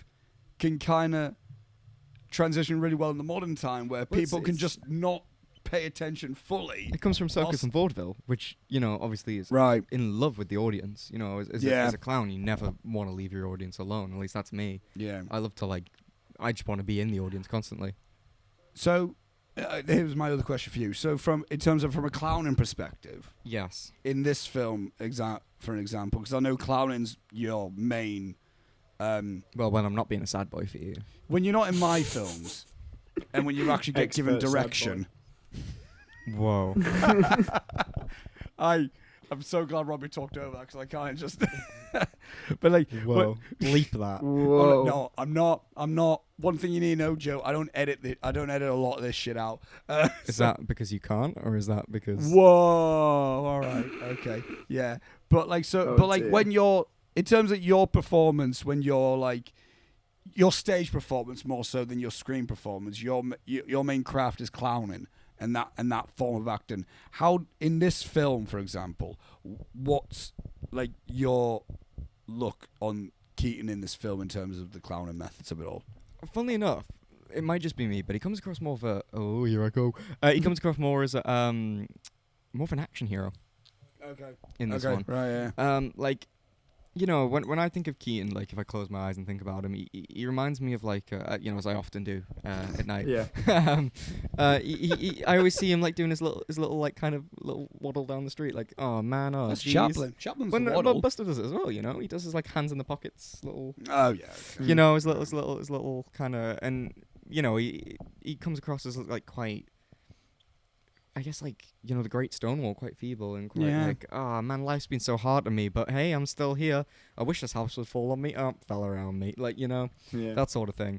But, you know, in this one, I think he does come across more like, Badass. yeah, it's almost like Yeah. he's got a bit more kind of to him in this film, a bit more, like This is- stoicism. This is kind of like a really good. I mean, obviously he's not. I mean, there was also action stars around like Douglas Fairbanks when Douglas You know what? Fairbanks was in the original Three Musketeers and The Thief of Baghdad. But this is almost kind of like a good early example of like an original action hero and an action. I was gonna. Well, Robbie, you mentioned speed. This is Yeah. very speed in the regard of like one guy on a vehicle going so many miles an hour, and there's Yeah. shit happening. Yeah. To piggyback off that, though, it feels a bit more like a Western. I mean, I would put it more in the Western genre than the war genre, even though it does classify in the war genre. Yeah, but like, I would put it more in a Western than a comedy. Yeah, I do think it is Buster Keaton that it's Buster Keaton and the set piece he does that makes it fall in the comedy. Yeah, I think Is if it's what any that other is, film star, not a silent clown, it would be. It would, yeah. but I think that makes it more entertaining because I've watched a few. Like I've watched The Thief of Baghdad, and that's just Douglas Fairbanks doing shit, and I'm like, I mean, it's impressive to a certain extent. And then I get a bit bored. Like I need some sort of personality. I think Buster Keaton has enough personality where, like, when we do cut to him, and he's a bit like, oh, all right, fucking hell, that's a bit. I'm like, okay, I'm back on like being entertained because of Buster Keaton. But I think this film does help. I think it does help the fact of like, we're watching a movie star doing his thing. I think that is what like kind of like attracts me to this film. The film is more of a vehicle for me to just watch Buster Keaton do Buster Keaton shit, as opposed to me being like, I want to watch this story that the general's telling me. It's like, it's almost like if I want to watch Buster Keaton in a story, I'm watching Sherlock Jr. or The Cameraman. But like, if I want to see, I just want to highlight reel of Buster Keaton doing all of Buster Keaton's shit. It's almost this is the best one to do. I mean, that with. when you watch a highlight reel of all the cool stuff that Buster Keaton's done, it's always the general. No, yeah. 'Cause it is- Occasionally, the camera falling down in The Cameraman. Or yes. I genuinely can't remember what film it's on when he grabs the. Shoomph. It's one of the shorts, I think. Yeah. I don't know. Is it Cops? It might be Cops. I don't fucking know. I know Andrew Garfield. Andrew Garfield did it in Spider-Man. Spider-Man. Yeah. Yeah. Cops is a great Buster Keaton film, by the way. I'll look that up. That's a really good short to watch, actually. Yeah. And in terms of like, and Robbie, in Yeah. terms of like things that impressed you, what's like things like, if anything? Fuck, man. I don't know. I just like, right. I can't get excited about a movie that, like you're saying, is just like, it's a really good highlight reel for the actor. Well, I don't fucking care. I'm not watching this for him. So, I mean, like, I'm watching it to have a good time. But I mean, like, I think, as we've said before, I think that like the technical stuff is what impresses me about it. Because I can see Buster Keaton doing Buster Keaton-y stuff in more exciting and interesting films, but like and short films. But I think it's the scope and like the size of it. Everything feels huge when he's on the exterior of the train. Yeah. Which like that sort of stuff really impressed me. And like you were saying, just the set pieces really.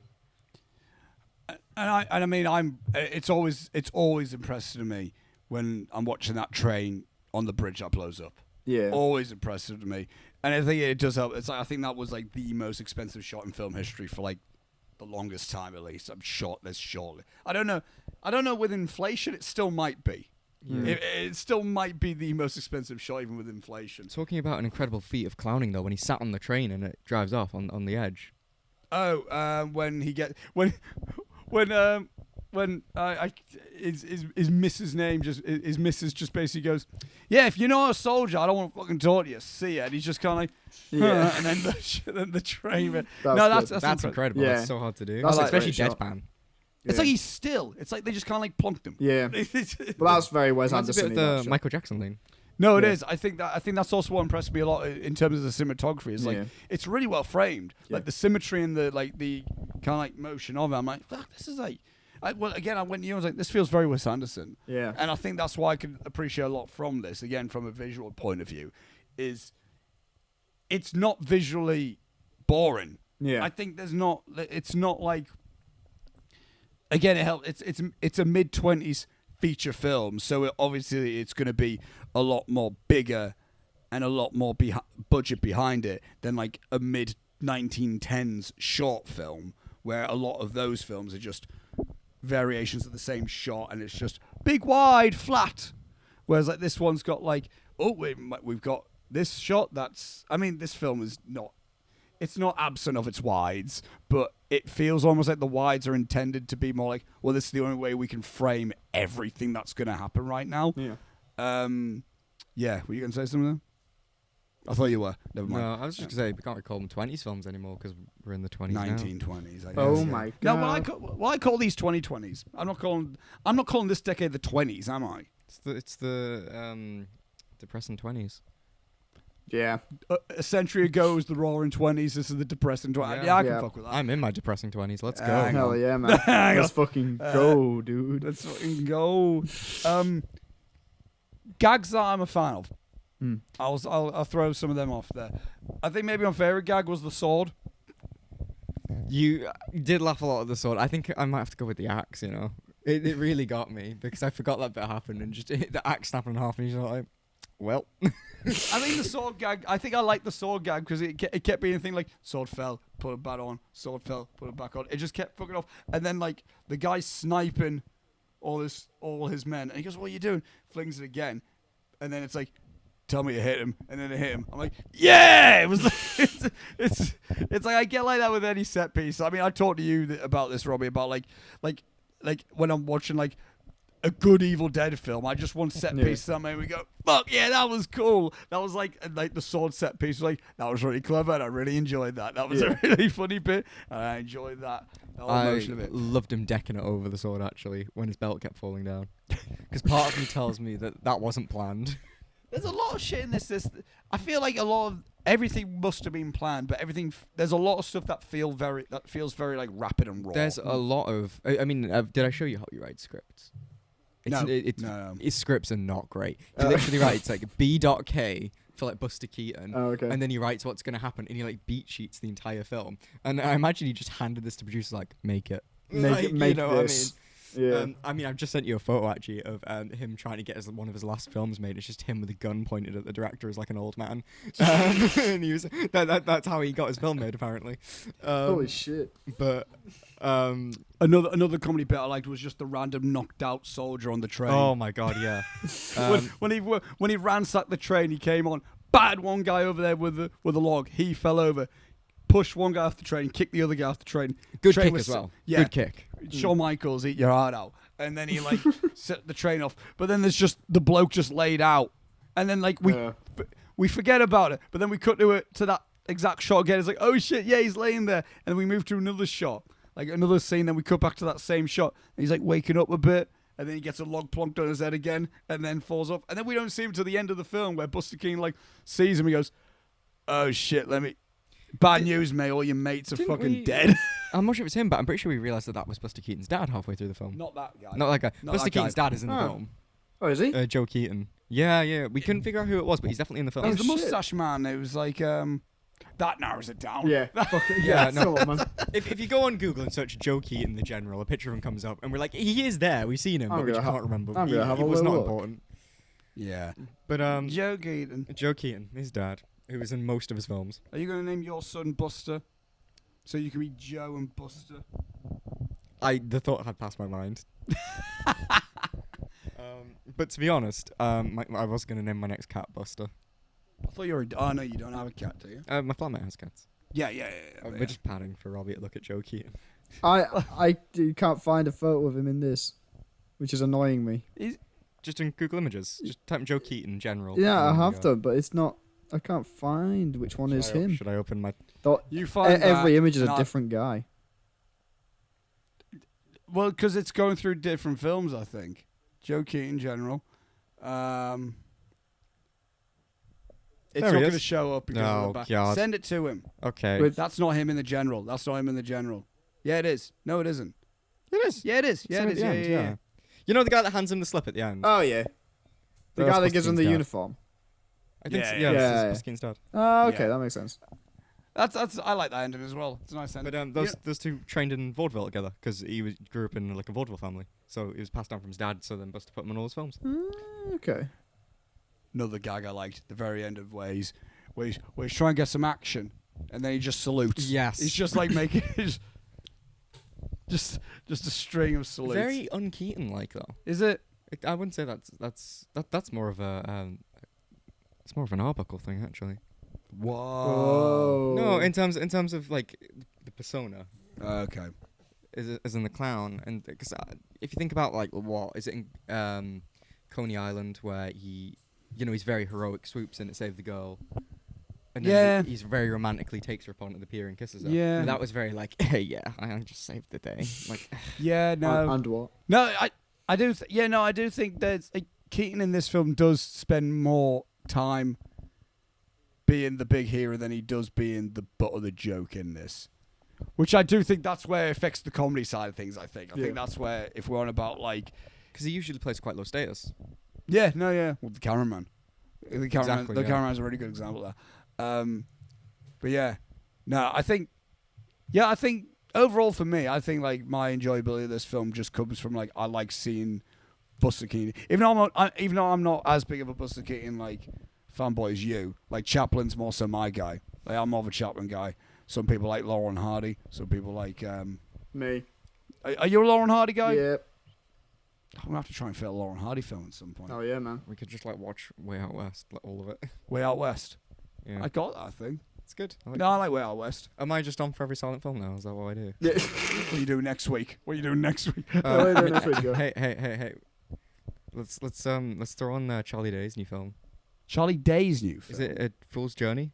It's Oh based off yeah, a he's, silent film. I don't know. yeah. He's a mute guy who somehow becomes All a right. film star or something. I'm pretty sure. Oh, It's like all the old silent film tropes. I think the trailer has the Buster Keaton cameraman gagging. Yeah. Oh, I'll have to look at that. It looks good. Look I at that. think It looks really good, yeah. And it's Yeah. Charlie Day who makes some pretty good stuff. Yeah. I don't mind Charlie Day. Don't mind him. That's my enjoyment though of it all. Like it's not a film that I'm gonna ever like think about like, wow, what an absolute banging classic film, or like a film like, wow, what a film that like really like is gonna crack my top 50 of all time. You know what I mean? But it's like it's a film that, for me personally, I think it is a really enjoyable, really accessible film that, minus the Confederacy, kind of is just safe from like being like. I mean, it'd be quite hard to blow that out because it is the entire film. It's Yeah. The whole film is it's North the- versus it's the- South. yeah. Oh, I'm back. It's the one ending of Rush where there's a big Confederate flag and all like the kids and the women are waving little ones like, yay! It's like, No, it's like oh we'll dear. just Oh, At least boy. there's no clan uniforms. I can say that much. Yeah, I guess. So overall thoughts of this, Joe, of the general. You know what? I think technically it deserves its place as Buster Keaton's best film. You know, isn't technical On a side. technical standpoint. yeah. But again, it's not my favorite, and I don't think it should be remembered as his best work. And I'm pretty sure that I don't think even Buster would consider it his best work. No, interesting. Okay. I mean, I don't know him personally, but like, Dead as well. yeah. I mean, we can't really ask him, but like, I'm sure, like, Hang on. with all the good stuff he's got going on, I would personally say the cameraman. Oh right, we're summoning Buster. we got the unusable Bethany coin with yes or no. Nice. Buster, are you here? Shit. Well, that's a broken toe. Yes, it is. Yes, he is here. Yes, We've he got is Buster here. Keaton Fantastic. Is The General your best film? No. Boom. There you go. Buster, did Martin Scorsese direct The Godfather? No, he didn't. You Joe. fucking idiot. Is Revenge of the Sith the best Star Wars film? No, Buster. Yeah! No, you're wrong. Oh, what did he say? You're yes. wrong. He said Oh, yes. what was I he said, no, you're what was wrong, he Buster. fucking know? He's dead. He was dead before the prequels even came out. What does he know? He's never seen Star Wars. Bitch. Buster's got my back. Fuck that So- guy. Robbie, your overall thoughts on The General? Didn't like it. Too long. Boom. a Succinct. man. A man. I gave a thesis. Robbie is the only man who could look at an hour and 18-minute film and go, too long that. Yeah, it was. Fuck you It want- was too long for a film with as little substance as it has. Which is, I just want to enjoy watching him do some stunts or whatever. It needs to be 40 minutes fucking tops. Get out of here with your hour and 18 minutes. It's too long and the shtick wears off. Fuck you. Boom. And that being said, I feel like that's a good way to say, like, that's our overall thoughts on The General. Oh yeah, man. That's that there. Your general thoughts? The general thoughts it's in good. general. And I now, earn my paycheck. and now we're going into and now we'll lead ourselves onto the intermission of the intermission Oh yeah. section of it all. Oh, is that why it's called this? I usually turn it off by this point. You listen. Are you the only bastard who No, actually listens to when we talk You're about the only films? person that listens to the film bit and not the intermission. Not the bullshit. Because I was there for most of the stories. I don't need to hear them. Have you not heard any Tyler Tales? What the fuck? Oh, you're gonna be so confused with canon. I'm on board. Okay. Right, so This is where I'm like fact check like this did now. Yeah, right, but you're gonna be so. a Tyler Tale ends the intermission section. Yeah. But what's going to start the intermission section, Joe? Is so. What's your 5 favorite films? Oh, I didn't think about it. Well, now's your time. Yeah, okay, well, right. It's your fault. Number 1 is Titan. Is Titan your favorite No. film? Yeah. Right, no, right. I have a reason for this. Because it's one of the only films that's genuinely made me feel something. And by that I mean, Jesus Christ, what is happening Yeah. in most of the film? And that's quite a rare feeling. I've never seen an entire cinema like groan at the same time and like physically want to throw up at the same time. He's checking if I've got like Letterboxd right now. No, I'm not. I'm not doing that. Are you typing up my favorite films? Oh, okay. He's pulled up Titan. Oh, we're doing this. It's not loading. Never mind. The bit's gone. Number 2. Oh, hello. Number 2. I feel like I'm gonna get sick saying this. Oh, Lamb. Bah. It's just good. What the fuck is going on? This is my influence on the man. Is all I'm saying, and I love it. Jesus I love every fucking moment of this. Christ. I for similar reasons to Tiana, I was like, what is going on? I can't take my eyes off it. It's almost like visual, like... That ending, I've never forgotten. And I No, never like, do you will. know what I mean? I wouldn't say it's like story-wise or even like, you know, like kind of technical. It's not the best film I've ever seen. It's not even like... No, that's Titan.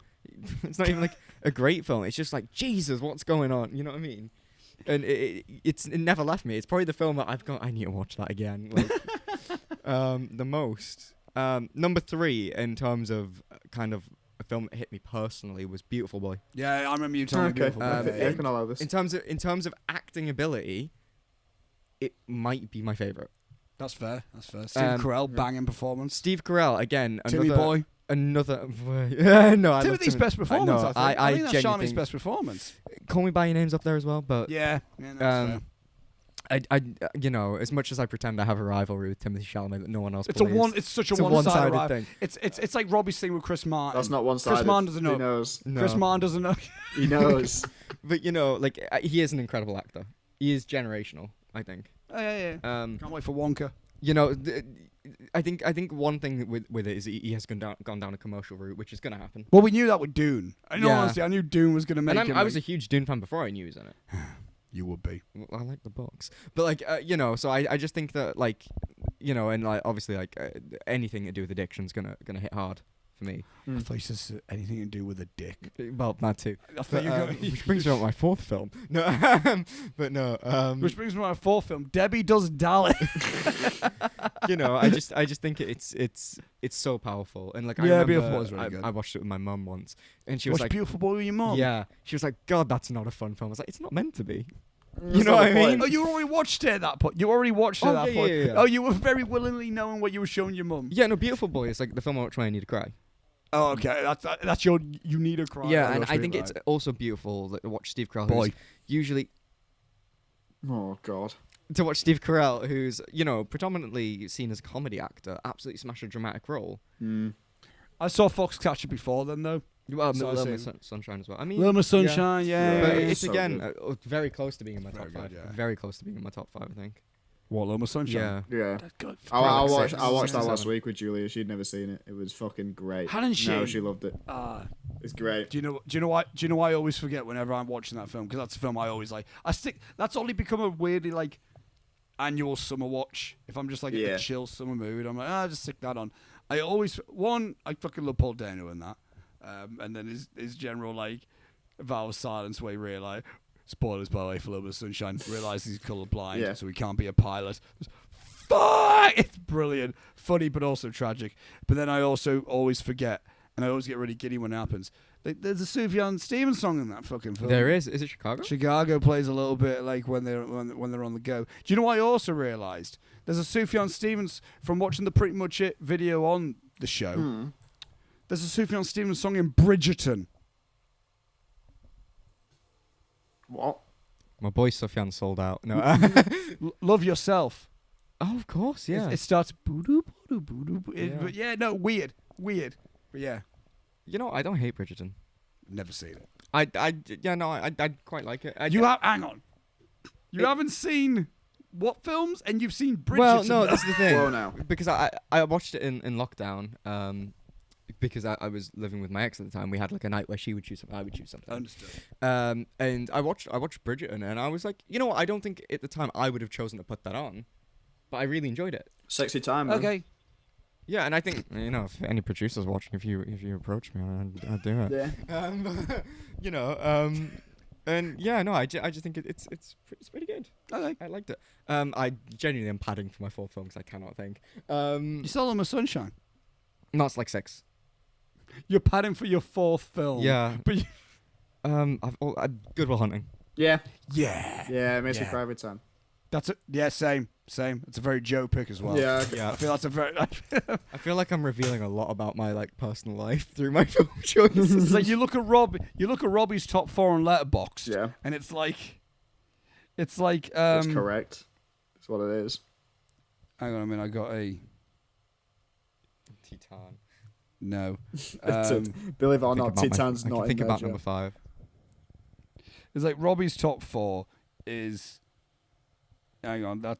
You know what? Actually, that would actually be a really good like thing if you could guess what my top 4 is as well. I probably could. All right, guess what Robbie's top 4 is. Should I give my 5th first? Yeah, you do that. I while try genuinely and don't know, but let me think about it.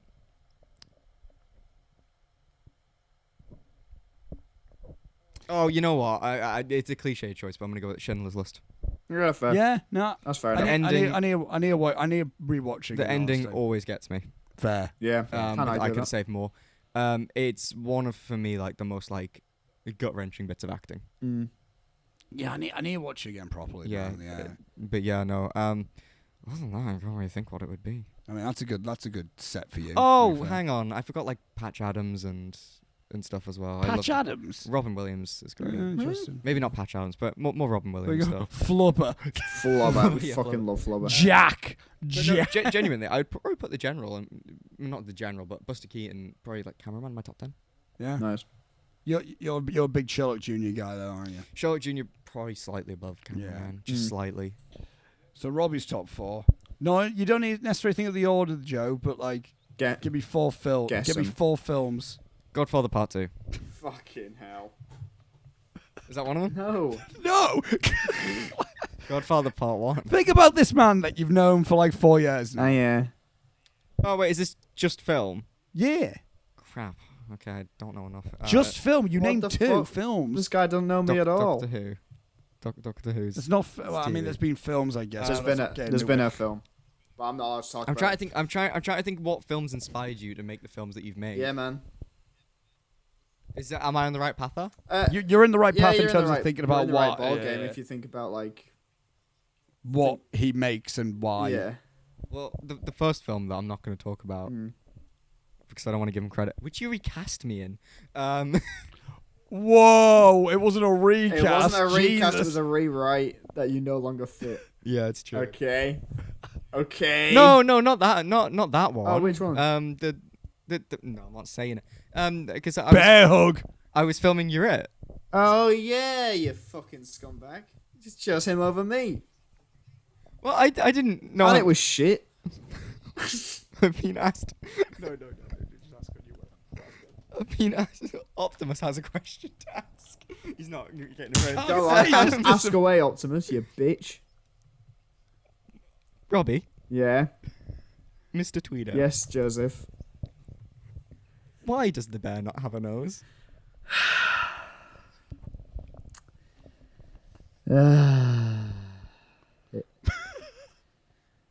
Should I ask it a better way? Hang on. It might bring you back more memories for it. Don't. Rami, why does the bear No. Rami, why does the bear not have a nose? The bear doesn't have a nose So- because the bear doesn't need a nose. Okay. My 6th favourite film was Revenge of the Sith. Fuck off.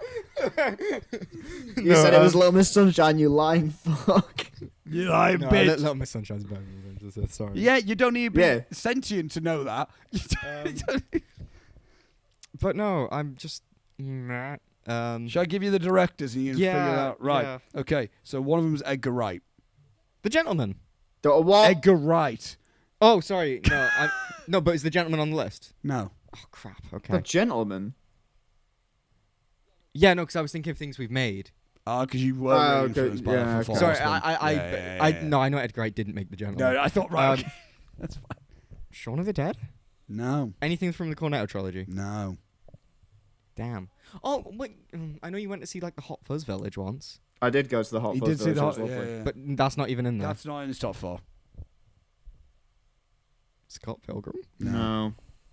You're narrowing everything down at this point. You got like 2 left to choose.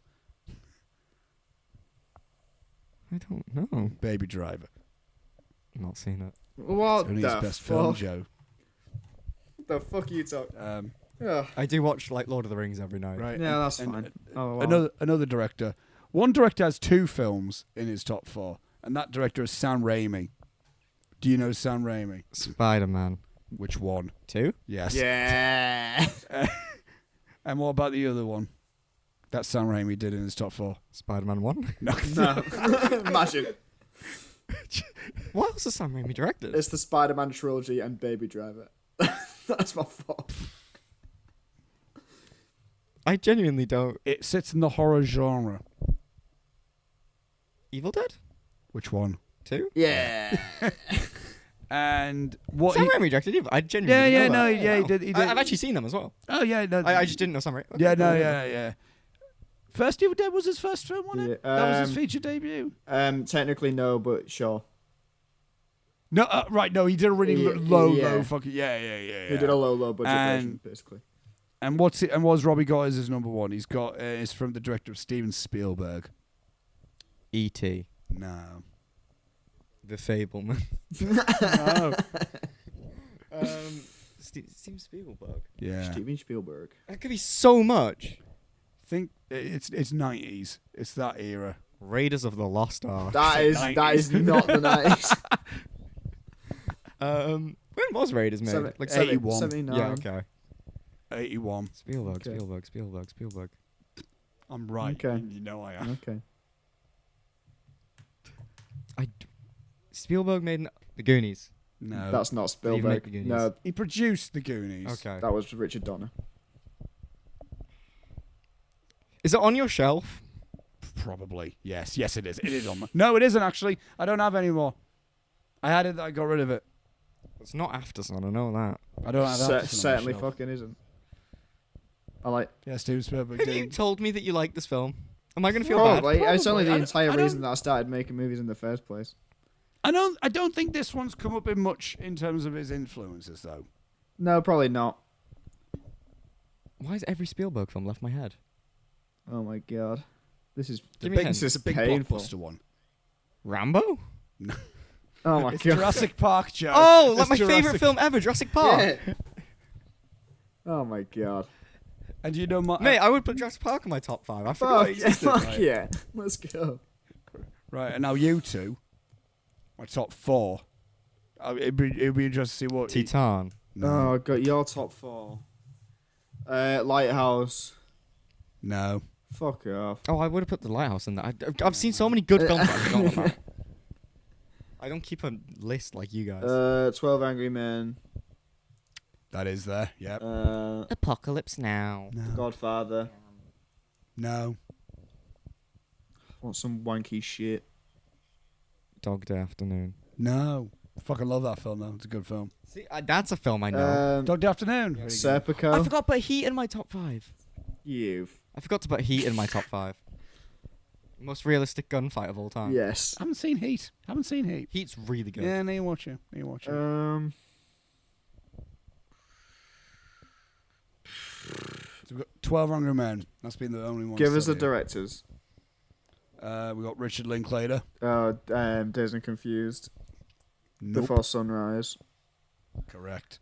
50-50. No. We've got Akira Kurosawa. Seven Seven Samurai. Yeah. Yeah. Yeah. And there's one really outlining one that I'm surprised that wasn't the first. La one La mentioned. No, that's him. Whiplash. That's him. No, that's in my top 20. No, but there's Last Jedi. Why is it outlandish? Because I'm gonna say no. It's like big. It's like out. It's a big like obvious one. Like if I say it, you'd be like, "Fucking of course." Is it animated? No, it came out 10 years ago. Social Network. No. Came out 10 years ago, 2013. Yeah. Fuck it, I don't know. Dallas Buyers Club. Fucking. Interstellar. Fucking. Instead of 2014. This one, it's her. I could have told you that. Yeah. No. You could have told me that, but you didn't, did you? Well, it's like a film I haven't seen yeah. again. Yeah. I really need to just sit down and watch films. Maybe I should stop watching silent films And Lord of watch- the Rings. Yeah. And That's all of Joe's thing. It's Revenge of the Sith, Lord of the Rings, and silent films. That's Yeah. all Joe watches. Hell well, I yeah. named some pretty good films. I might amend my list and put Heat in there. You know, I really liked Heat. Yeah, no, you And I really liked The Lighthouse. The Lighthouse fucks hard. So many dead seagulls. Love dead seagulls. Hell yeah. Dead seagulls, really. Which takes us on to our next film, but no, we're not going to talk about that now. We're going to talk the Lighthouse right now. Oh, Let's God. do it. Bang. No. So, is it going to be that interesting of a story to talk about why Optimus is here? Do you really want to know, Robbie? Why Optimus is there? Yeah. From the you start probably, or you from probably where- stole him again. I did. It became. Yeah, no, I think that's about it. Yeah. We went on a night out. Yeah. It was an Oakroyd house party on the Sunday, and Joe was there. Believe it or not, it's yeah. unusual. I decided I wanted to have a life for once and not devote myself to my Oh, craft. hell yeah. Good on you, man. I just wasn't clowning in my bedroom to my teddy bear that I don't have because of the mold date. Oh, Joe. No, most of the fun shit I need to tell Robbie when we're not recording. Actually. Oh, okay. There's a lot of fun stuff that happened that night, but stuff that we can't broadcast. Oh, dear. And I think we had 2 different nights out. I had a great time. no, nothing bad This happened. guy's like, to me. oh, it was fine. Nothing bad happened, but like I can't mention people's names. Do you know what I mean? I'll name them right here, right now. Name and shame, me off Joseph.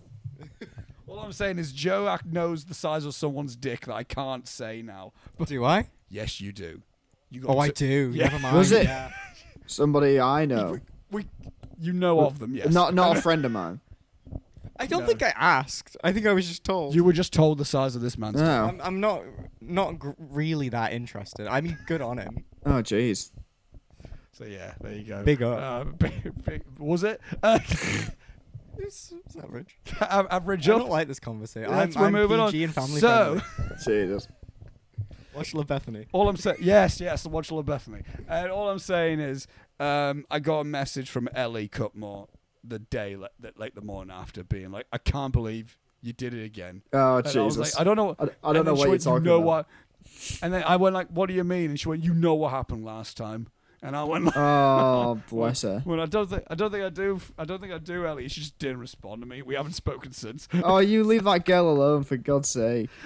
I'm not trying. God bless I her. would She's formally like to apologise to Ellie as well. It's- She was trying to explain to me how cool her bathroom wall was because she thought I was there to hear about the bathroom wall, but I was really just trying to use her bathroom because I really needed to go. So I was just like trying to usher her out of the room.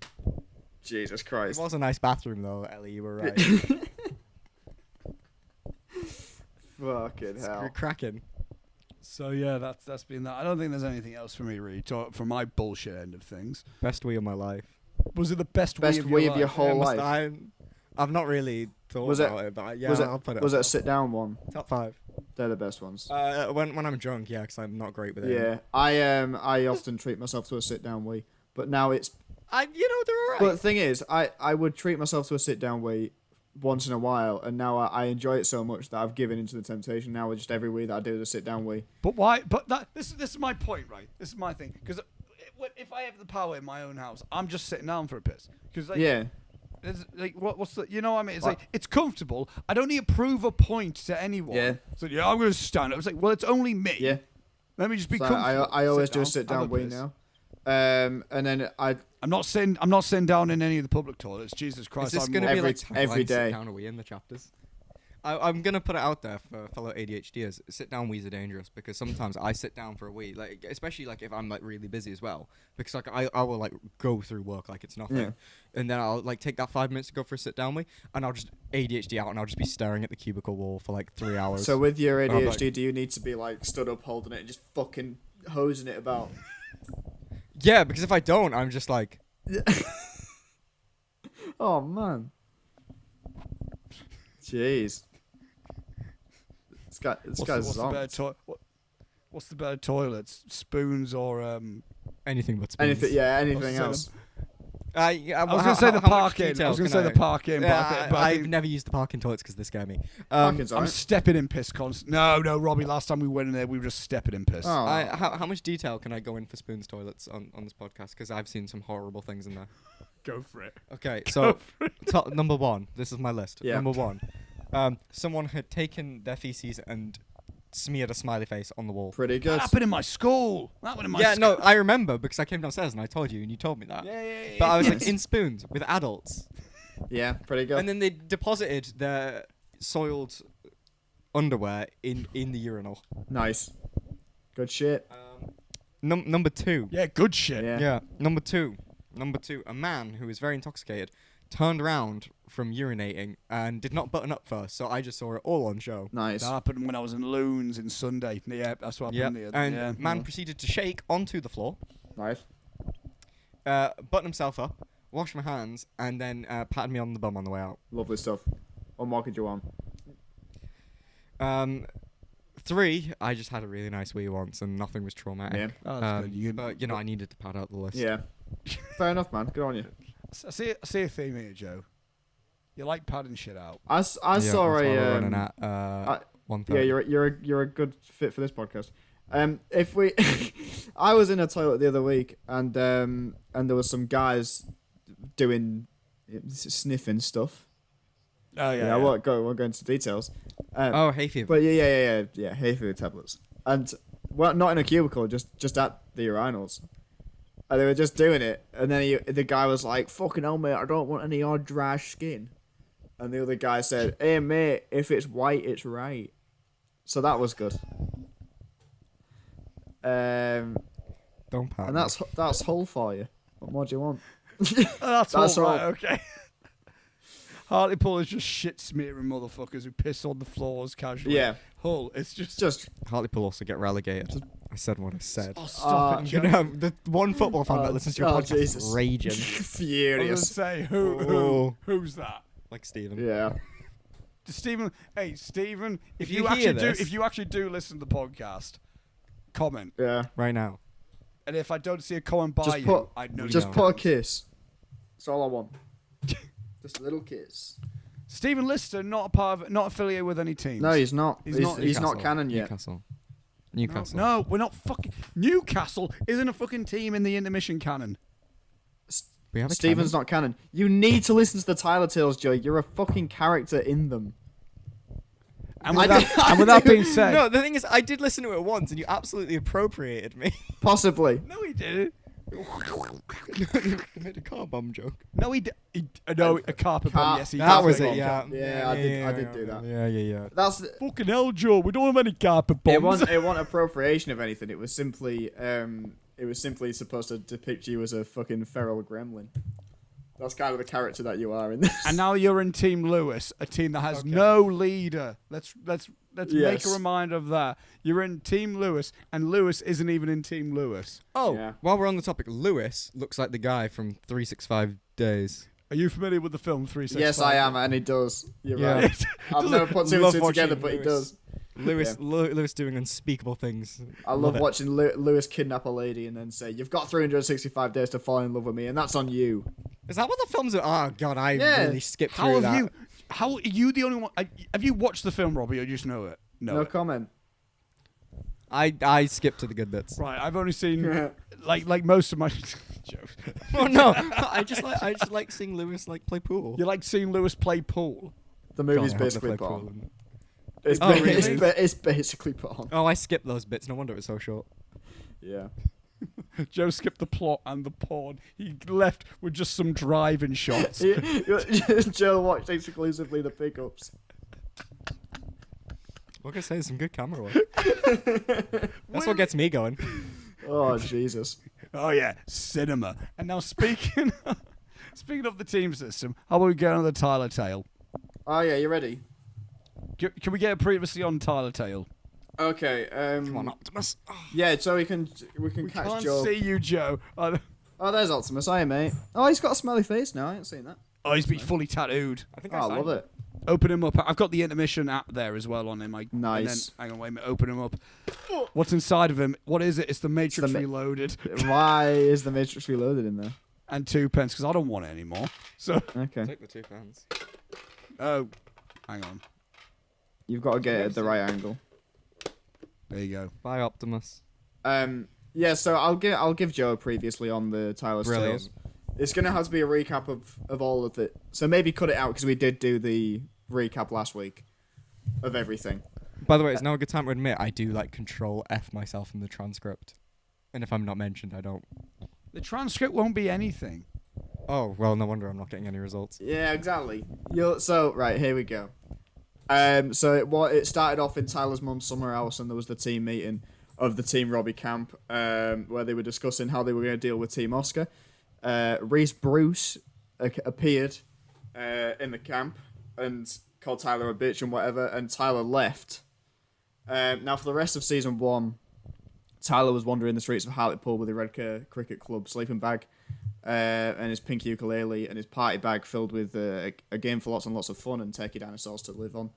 I think in the Halloween special, he went into a tunnel and was cornered at both ends by a spooky ghoul, which turned out to be Reese Bruce, who approached him and said, gave him a Stanley knife with RT plus TM in a love heart, but crossed out, and gave him an address and said, "You'll know what to do," sort of thing.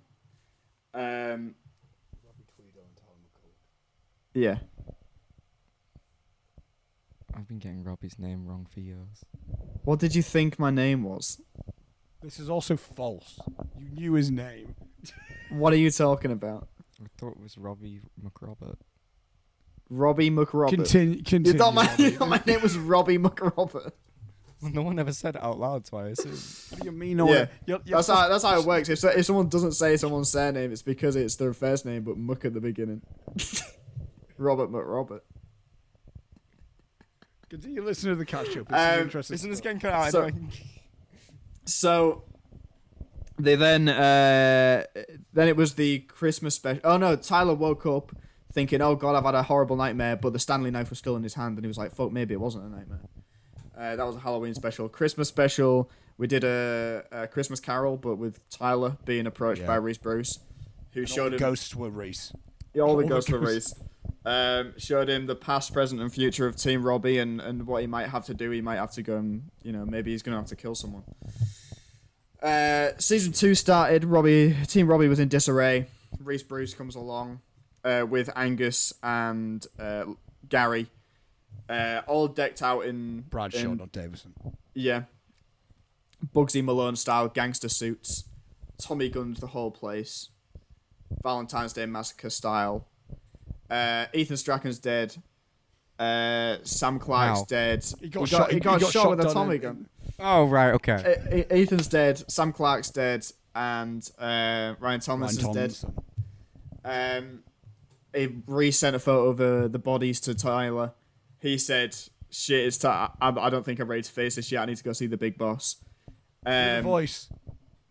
Oh no, like I don't think I'm ready to face this yet. It's time to go see that big boss, is what he said at the end of that episode.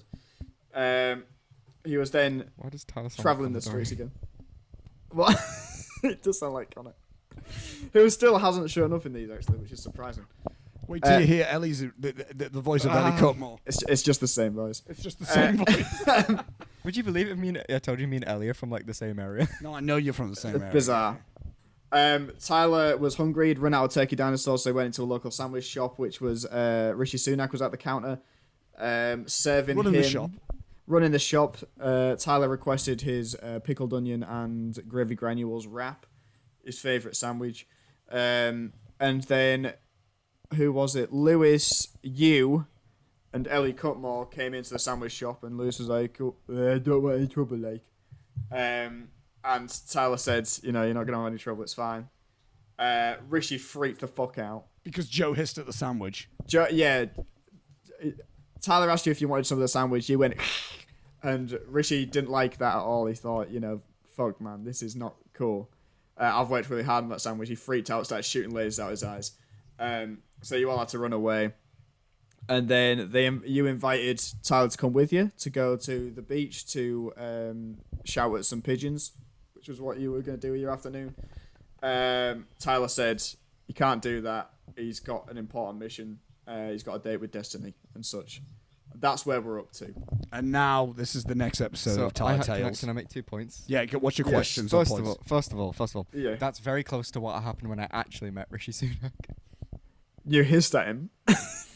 Well, basically, they tried really hard to keep him away from me. I think me specifically as well, because like, Jesus, do not let Joe see him.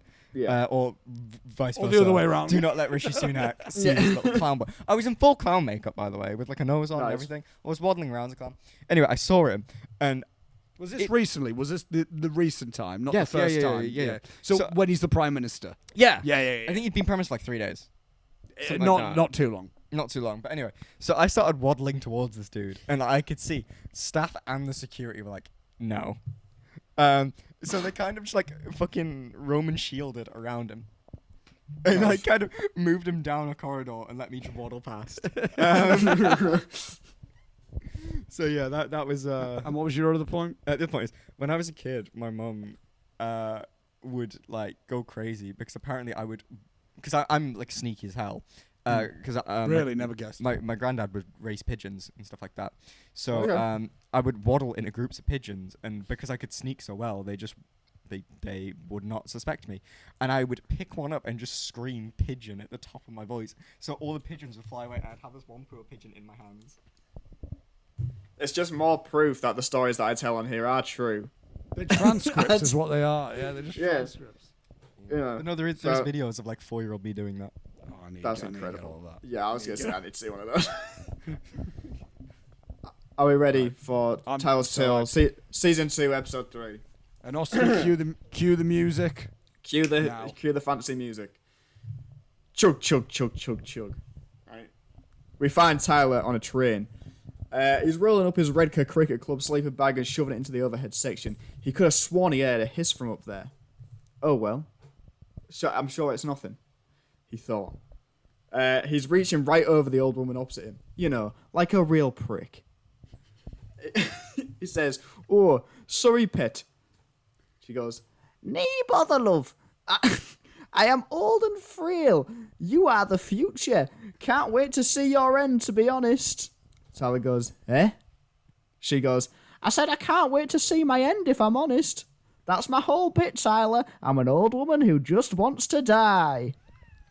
So Tyler says, "Right, like, sorry to hear that, like, would you like a Bovril? I'm afraid all I can offer is a beefy beverage." "Oh, fuck off!" She goes back. She goes back to sleep. Can't win with some people, like. The train conductor appears. "Oh, footing hell. Hello, Tyler. It's me, Rishi Sunak. I'm also the ticket conductor." "Footing hell, you get about." "What are you trying to say here? I'm disloyal. I'll fucking gut you like a fish, you creepy little twerp." Suddenly, someone puts a hand on Rishi's shoulder. "Come on, Sunak. Let's get you back to your seat and stop bothering the poor man. Sorry about him. The bouncer's gone from his bungee. Where to, friend?" So this is the real conductor. Rishi was just dressed up. He likes to feel important. Okay. Conductor, you know, he says, "Where to, friend?" "My destiny, like," says Tyler. Sorry, this is the Northern Line to Leeds." "That'll do you. No issue." The man leaves and Tyler can't help feel bad about his discussion with the old woman earlier. He's a fanny like that. He says, "Listen, love, I'm really sorry about the Bovril incident. I had no idea you'd be against a gravy-based sup."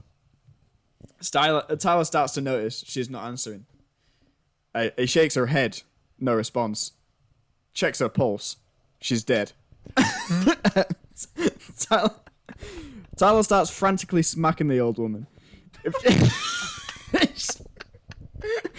If she wasn't dead at first, that'll do it. He simply does not know his own strength. The slaps... The slaps tend to punches. Concern tends to tears.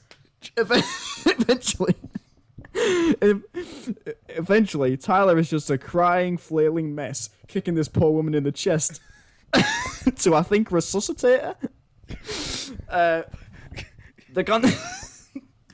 The conductor catches wind of what's going on. What the fuck? What the actual fuck are you doing, you fucking lunatic? Go on, get the fuck off my fucking train. They drop Tyler off in Selby. Well, I guess I'll be walking from here, like. Just as he's about to put on his Redcar Cricket Club poncho, he looks back to the train window and sees something he would only see in his nightmares.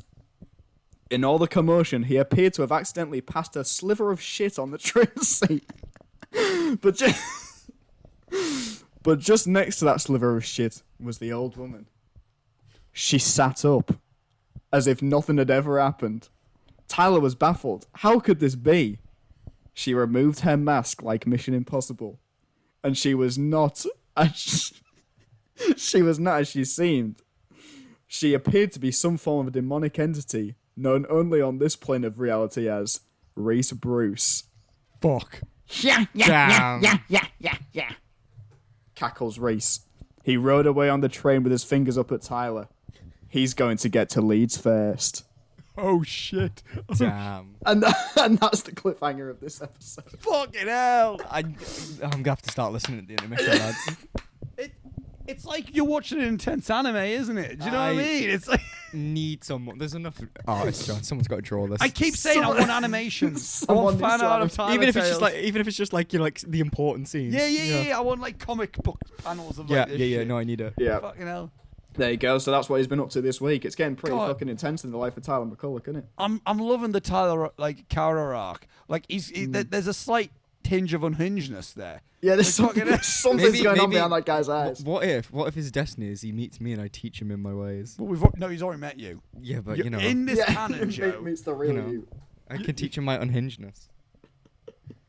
I already pulled out the carpet bombs for no reason. This is true. As much as true. And what? Right, I heard the train conductor's voice. I was like, "Wait, is this? It's just a train." I thought you were. No, like, it was just a train conductor. I only have so many voices. You know? What do you want from me? No, I thought it was someone that was in our year in film. Oh, did you? Oh, okay. I see who you thought it was. Yeah, that's why. Oscar, watch yourself. You might have to bleep things. Well, no. Why didn't the bear have a nose first of all? And and Big Gibber. And what do you even Gibber? Big Gibber. But what? Yeah, Jesus. It's weird because I imagine like he was sat like on the Spirited Away train, and yeah. Yeah, and then he accidentally killed that's a the film woman. that could have gone in my top 5 as well. God damn it. Oh, fucking hell. Joe, you've got 20 films in your top 5. But I'm indecisive. But yeah, no, wow. No, I'm ready. That was fucking hell. Yeah. Mate, if anything. Can I put Tyler's Tale in my top 5? Yeah, well, I mean, that's a TV show at this point. Yeah. Genuinely. I'm going to have to, like... It's going to get to the point where that's going to become the attraction and not act discussion on the film, in all honesty. People are just there for the Tyler Tale. Can I be cast as Tyler in his upcoming biopic? We could get Tyler himself. Absolutely, you can. We could get... Yeah, but he'd do a shit job, though, wouldn't he? Yeah, but that's part of the charm, innit? Tyler would do a fucking terrible job. Do you remember that test footage of Midnight with Tyler in it? Oh my god, yeah, it was amazing. Fucking hell, you hurt me arm. Fucking hell. Get off. Do you think you could get a great performance from Tyler McCulloch? Everyone's an artist deep down. Yeah, that's true. Even Tyler. I think that boy's got something. Give me a script. Give you cinematographer and direct, and do everything else, and slap my name on it. Boom. I'm talking like I'm not a director now. You're doing the director master. Yeah, you I'm fucking idiot. I'm doing okay. I'm doing alright. You directed doing Super good. Happy Amazing Burger Time. I did, and I also directed Conked Out technically, but Yeah, I've directed Conked I Out. had a lot of help from my bestie with that. I don't want to name drop in case he doesn't want to be name dropped. Oh, really?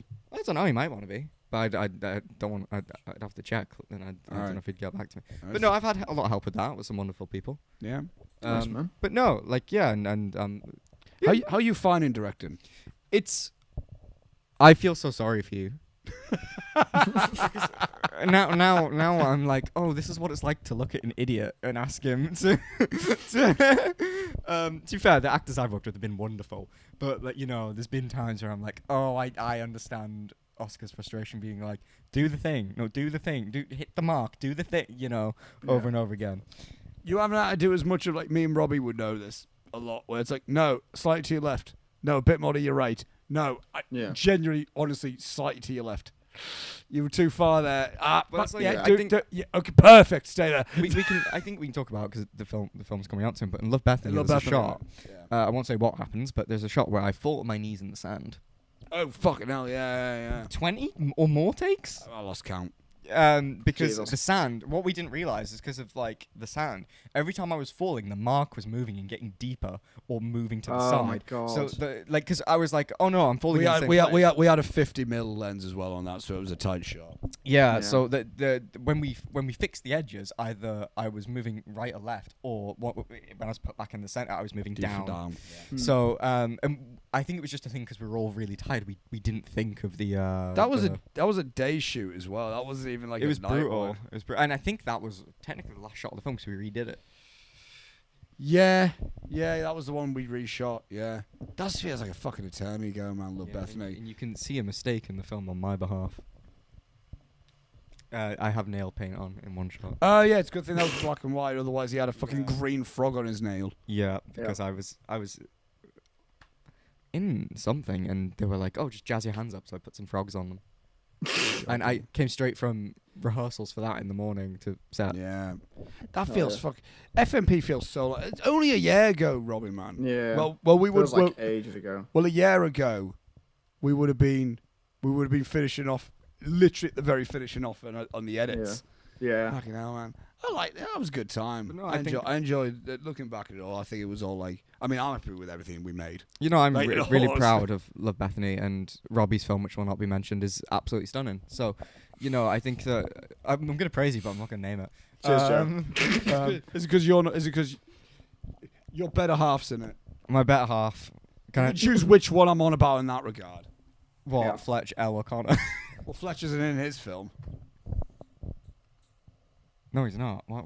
No, I thought you meant. Oh, yeah. But anyway, Either L or Connor. Your better half. my better half. My fabulous co-stars, who are brilliant actors, and I think like all of us put in a good show on all of them, and I think No, I was it. Yeah, definitely.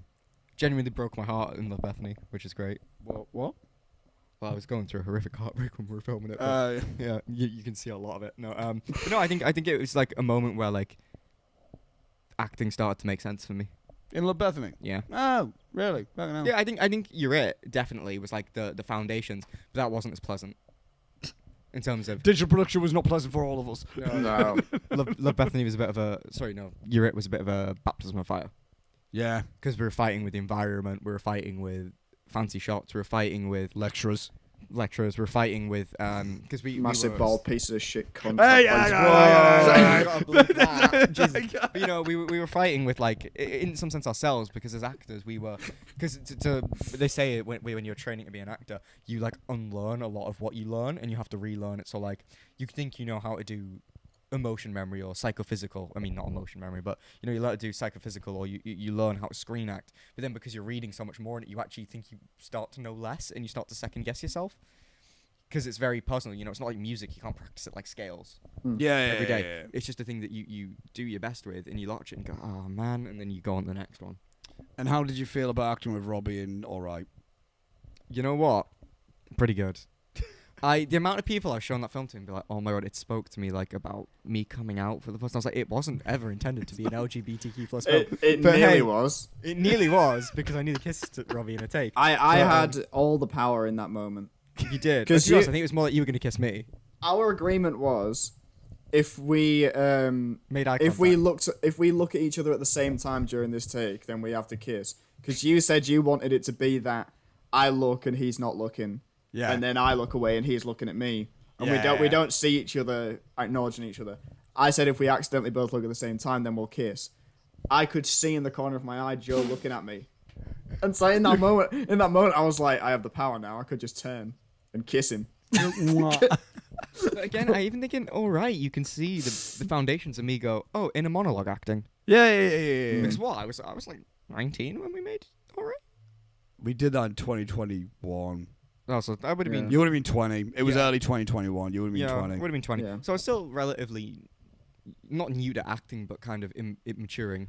Well, we did. I mean, the Muse didn't get done at that point. Yeah, and it was like, education was disrupted by COVID, and The Gala was a fun fucking time. yeah, and Remember when we had to do our entire contemporary practice over Teams? Boy, that was a good introduction to theatre, wasn't it, Robbie? Jesus Christ. and to be fair, It's hilarious to me that I have a theatre degree. We have a film, TV, and theatre production, but like, I've got that as a BA Hons. But then there's people who are below us in terms of like Tyler's is more qualified to do theatre than us. 100%. There's level 5s who are more level 5s there for their for their live TV stuff, Robbie, Yeah. for their production too. Because I'm talking to Rory and them about stuff, and they were saying that so for their TV production thing, they're doing like doctors. Okay. apparently it's sick. I'm interested to see it actually, but that's all pre-recorded and it's a multi-camp, similar to Bridgetown, I think, in that terms of thing. Okay. So what was your live thing? Their live thing was just live streaming Macbeth, Oh, okay. doing like a National Theatre live thing. By the way, Macbeth, absolutely incredible. Macbeth was fucking good. Absolutely It was fucking incredible. really good. I Yeah, think yeah, again, it's so lovely to see, like, because obviously we were disrupted by COVID and stuff. I mean, we still did Antigone, which was wonderful. None of us saw it. Genuinely, I still think Antigone is some of the best acting I've done. Oh To really? this day. I think maybe Love Bethany tops that now. The Muse will top it. Can I mention that one yet? I haven't officially mentioned. I haven't Well, officially. bleep it. I mean, no, I don't care really. well, yeah, Tyler's we'll top it. Tyler's got it on his website. Yeah, well, it's good. It's good. Tyler's. It's on my spotlight. My agent, sorry. Yeah, you and Elle have got on your spotlight. Yeah, but like it will be because I always try to top myself, and that's Yeah. We all. Um, I think. Well, I mean, I think you also agree with this, Robbie. I think anything creatively, you always like try like do better than the next thing. Oh, The definitely, next thing you do. But this is the point I was trying to make before. It's really interesting. Is like, for instance, Steve Carell pegged as a comedy actor. I'm usually pegged as a comedy actor. Are you? As a clown. Okay, right. You know what I right. mean? And I think sometimes the funniest people can give the most gut wrenching performances, but Well, I agree with that. whether I can do it or not is a question that remains to be answered.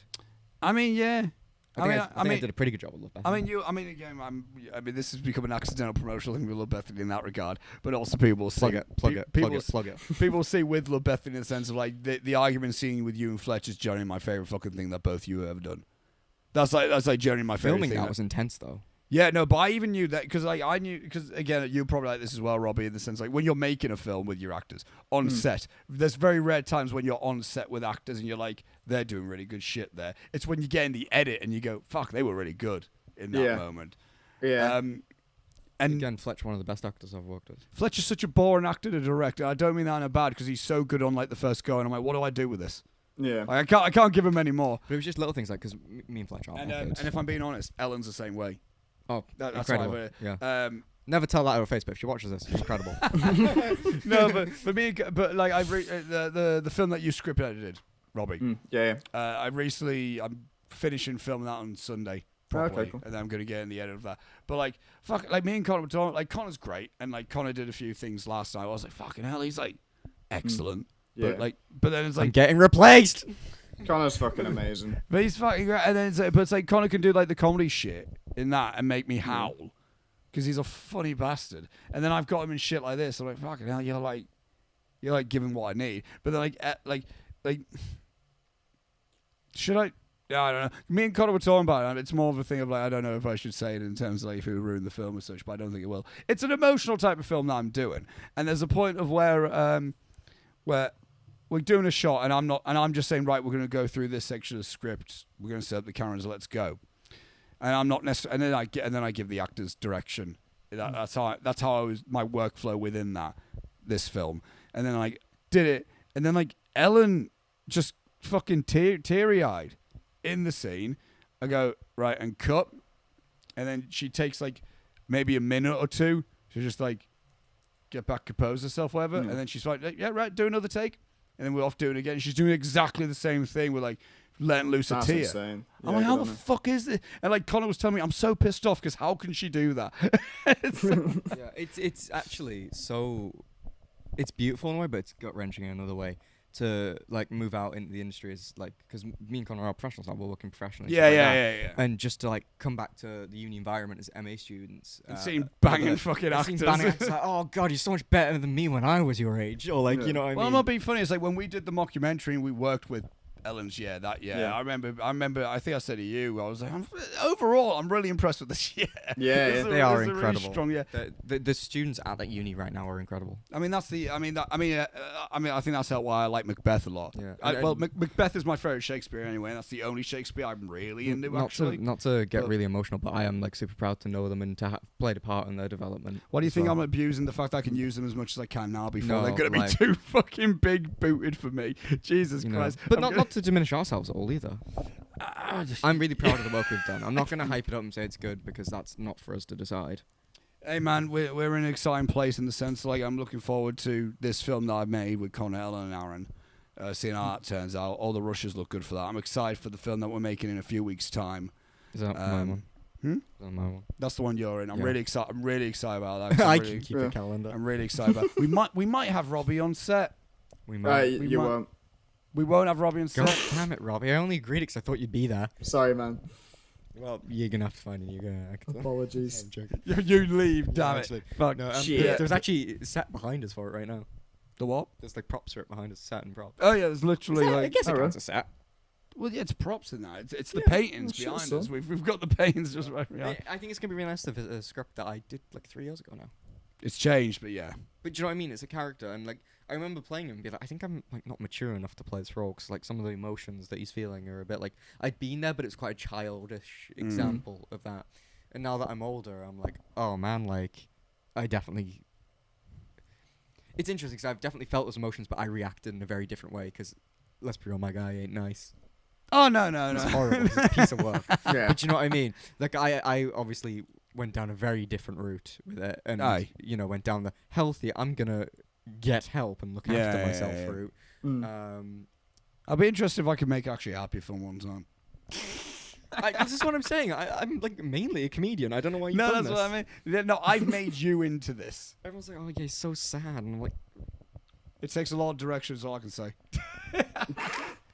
to be fair, people are like, oh yeah, Oscar must be so method. Like, look at what he made his actors do. When you watch like the behind the scenes of Love Bethany, it's like me just Oh, coming up it's from so crying and be like, Well, you've seen Tricked you guys. Well, you've seen us work, haven't you, Robbie? You know Yeah. it is almost, I think, joking. We fucking do it. It's like, yeah, all right. And then, we're doing and then I do a good take. You're like, yeah, Jesus, could you done that like 30 minutes ago? for last little point before we move on to the another section of it. Last night, we ended up being quite tight for time, Robbie, and so I think the maximum amount of takes I end up doing would be like 7 or 8 for like some of the shit that I was doing last night. Easy. Yeah. Got it easy. Try get Yeah. to 45. Hey, we didn't do, that was all the kneeling shit. I haven't like made you read lines 45 times. No. well, maybe the but, door shot. But then it was like, right, okay, let's go. And then I looked at the time, and went, oh shit, and I was like, we've got like maybe like an hour and a half. And then Lewis, who's boom upping for this, went, how many shots have we got left? I counted, and I went 12. And he went 12 overall, 12 left. Went 12 left, and he went, you're a bit ambitious here, like, weren't you? Well, no, fuck it, we'll just get the shots up. They're all quick enough. And then I pulled a Robbie Tweedle, and I just went, fuck the safety takes. Yeah, absolutely. Fuck the safety tapes. What's the point? Mate, I'm Do you know doing what the silent point film is? and I Do you know still what get the a safety tape. do you know what the point is, Robbie? Oh no, I can't say it on record. I can't say it on Why? record. Never mind. Write it on a piece of paper. We'll come back to I'll it. bleep it. I'll bleep it out. So- He's Okay. editing. While we're I'm at, gonna- can you bleep I'm my gonna- F-bomb? No, you. because what the fuck is like? I don't like to swear. Shut up, Joe. And then I was like, do you know why? An example of why safety takes are important, and you're going to see an example of that when you. I would like to And say. that's definitely getting bleeped. I would like to say. I think I'm quite. I did my best. Good on you, man. And with that being said, that's all we can do. And with that being said, we're going to move on to the next segment. I tried my hardest. I promise I am good when I. Jesus Christ, this is getting a bit sad now. This is getting, Oh, It's the Jesus. emotion you can see in Love Bethany whenever. this is, on the 18th. 13th. 13th. Literally. Sorry, the 18th is my other thing. literally as this is out. Oh yeah, the 18th you're devising. Yeah. I think I can talk about some parts of that, but I won't. Either way, if you're around in Hartlepool and come and see that. If you want to see some surrealist stuff, that is comedy. I'm funny. Hell yeah, I man. don't always cry. But the next but what we're going to do now, Robbie? Yeah. We're going to go on to we're on to the negative letterbox section of the show. God, look at the positive though. Wait, no, but this is the point. If you Are knew we, this, are we still technically in intermission? no, we've left the intermission Oh, now. I'm just gonna grab my drink from behind me. Get the drink because I'm Okay. doing the Hold, spiel can about. you hold my mic? Sure, I can hold your mic. Thanks. Now. And then- Oh, my butt's sweaty. I'm so sorry. oh, sweat?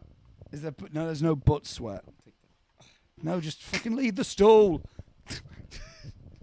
Oh, my hand's empty. It's so warm.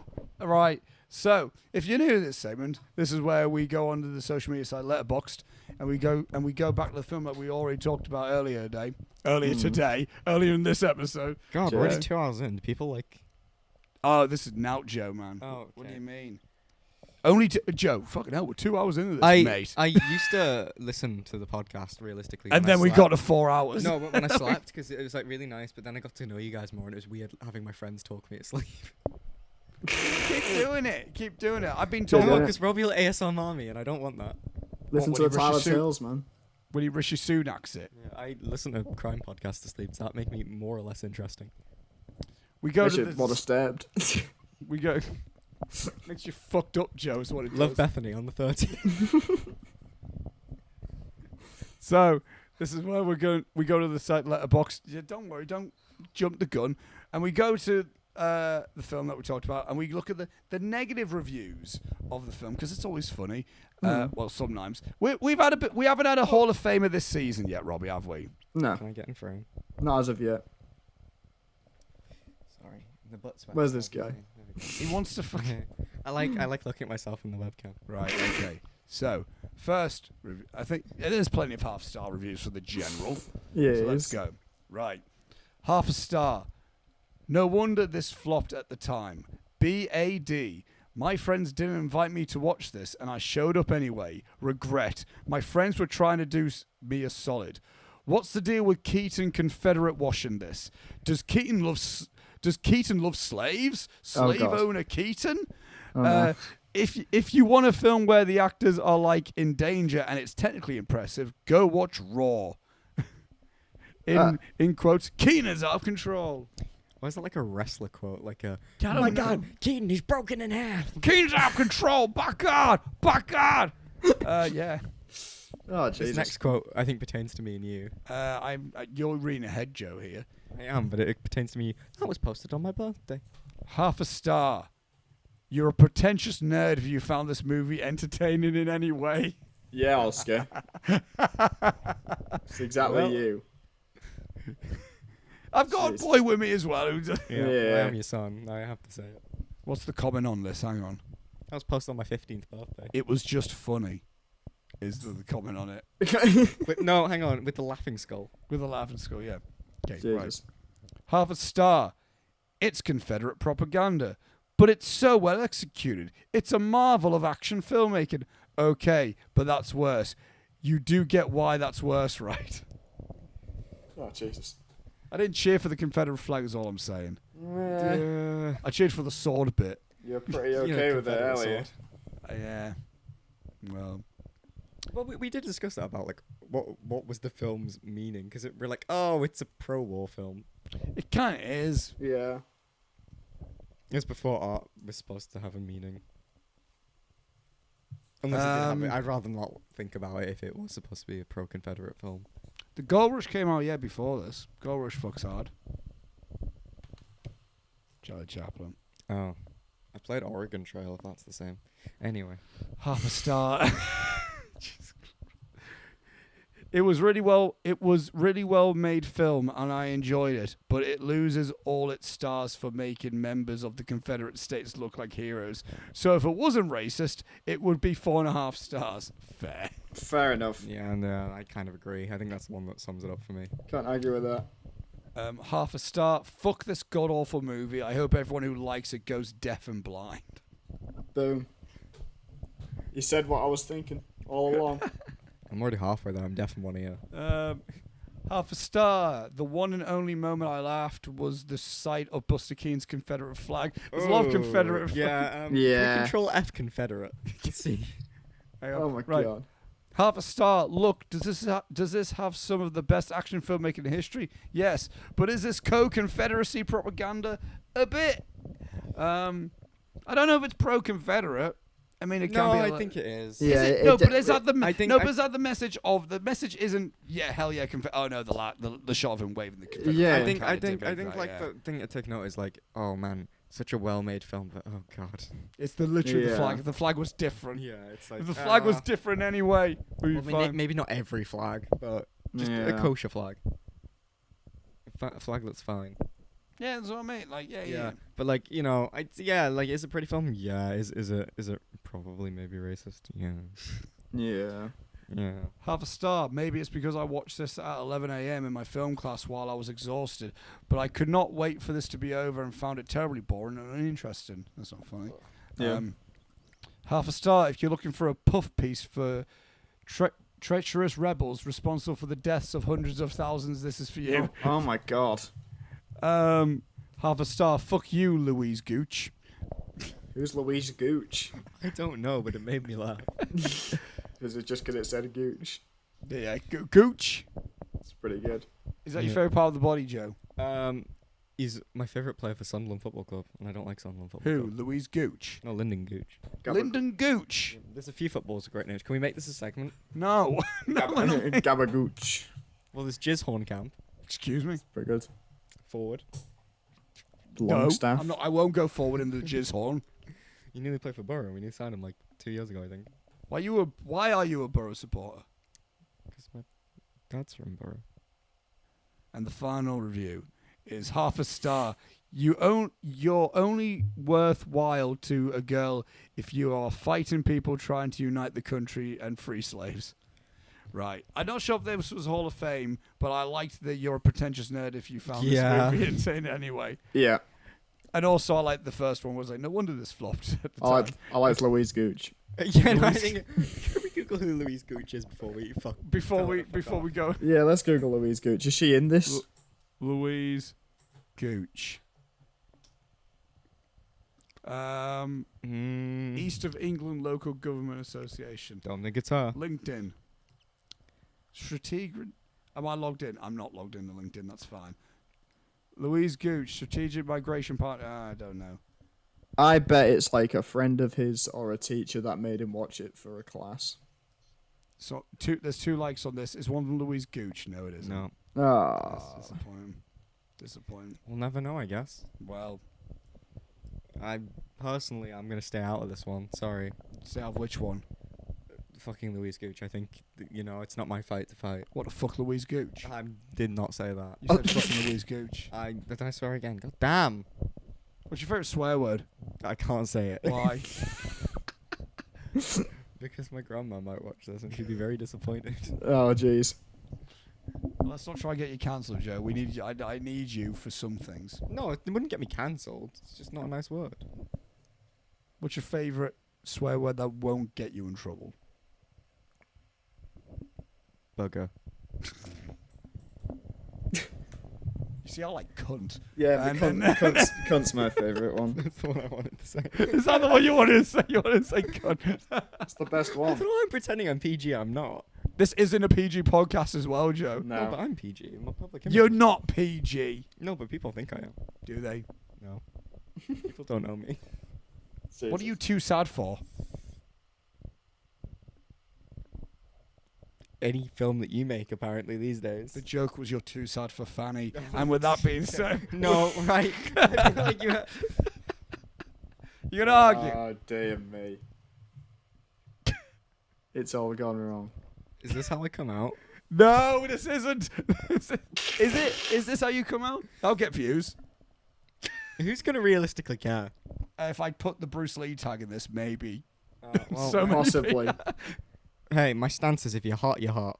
Good night. Amen. Don't care. Is Lewis a smash or a pass? Smash. Is Gary a smash or a pass? Take me out to dinner, probably a smash. It's called a Dorito Smash. Smash. Gee, I didn't even finish Every it. day of the goddamn week. And we can all agree that. And with that being said, let's roll into the outro of this.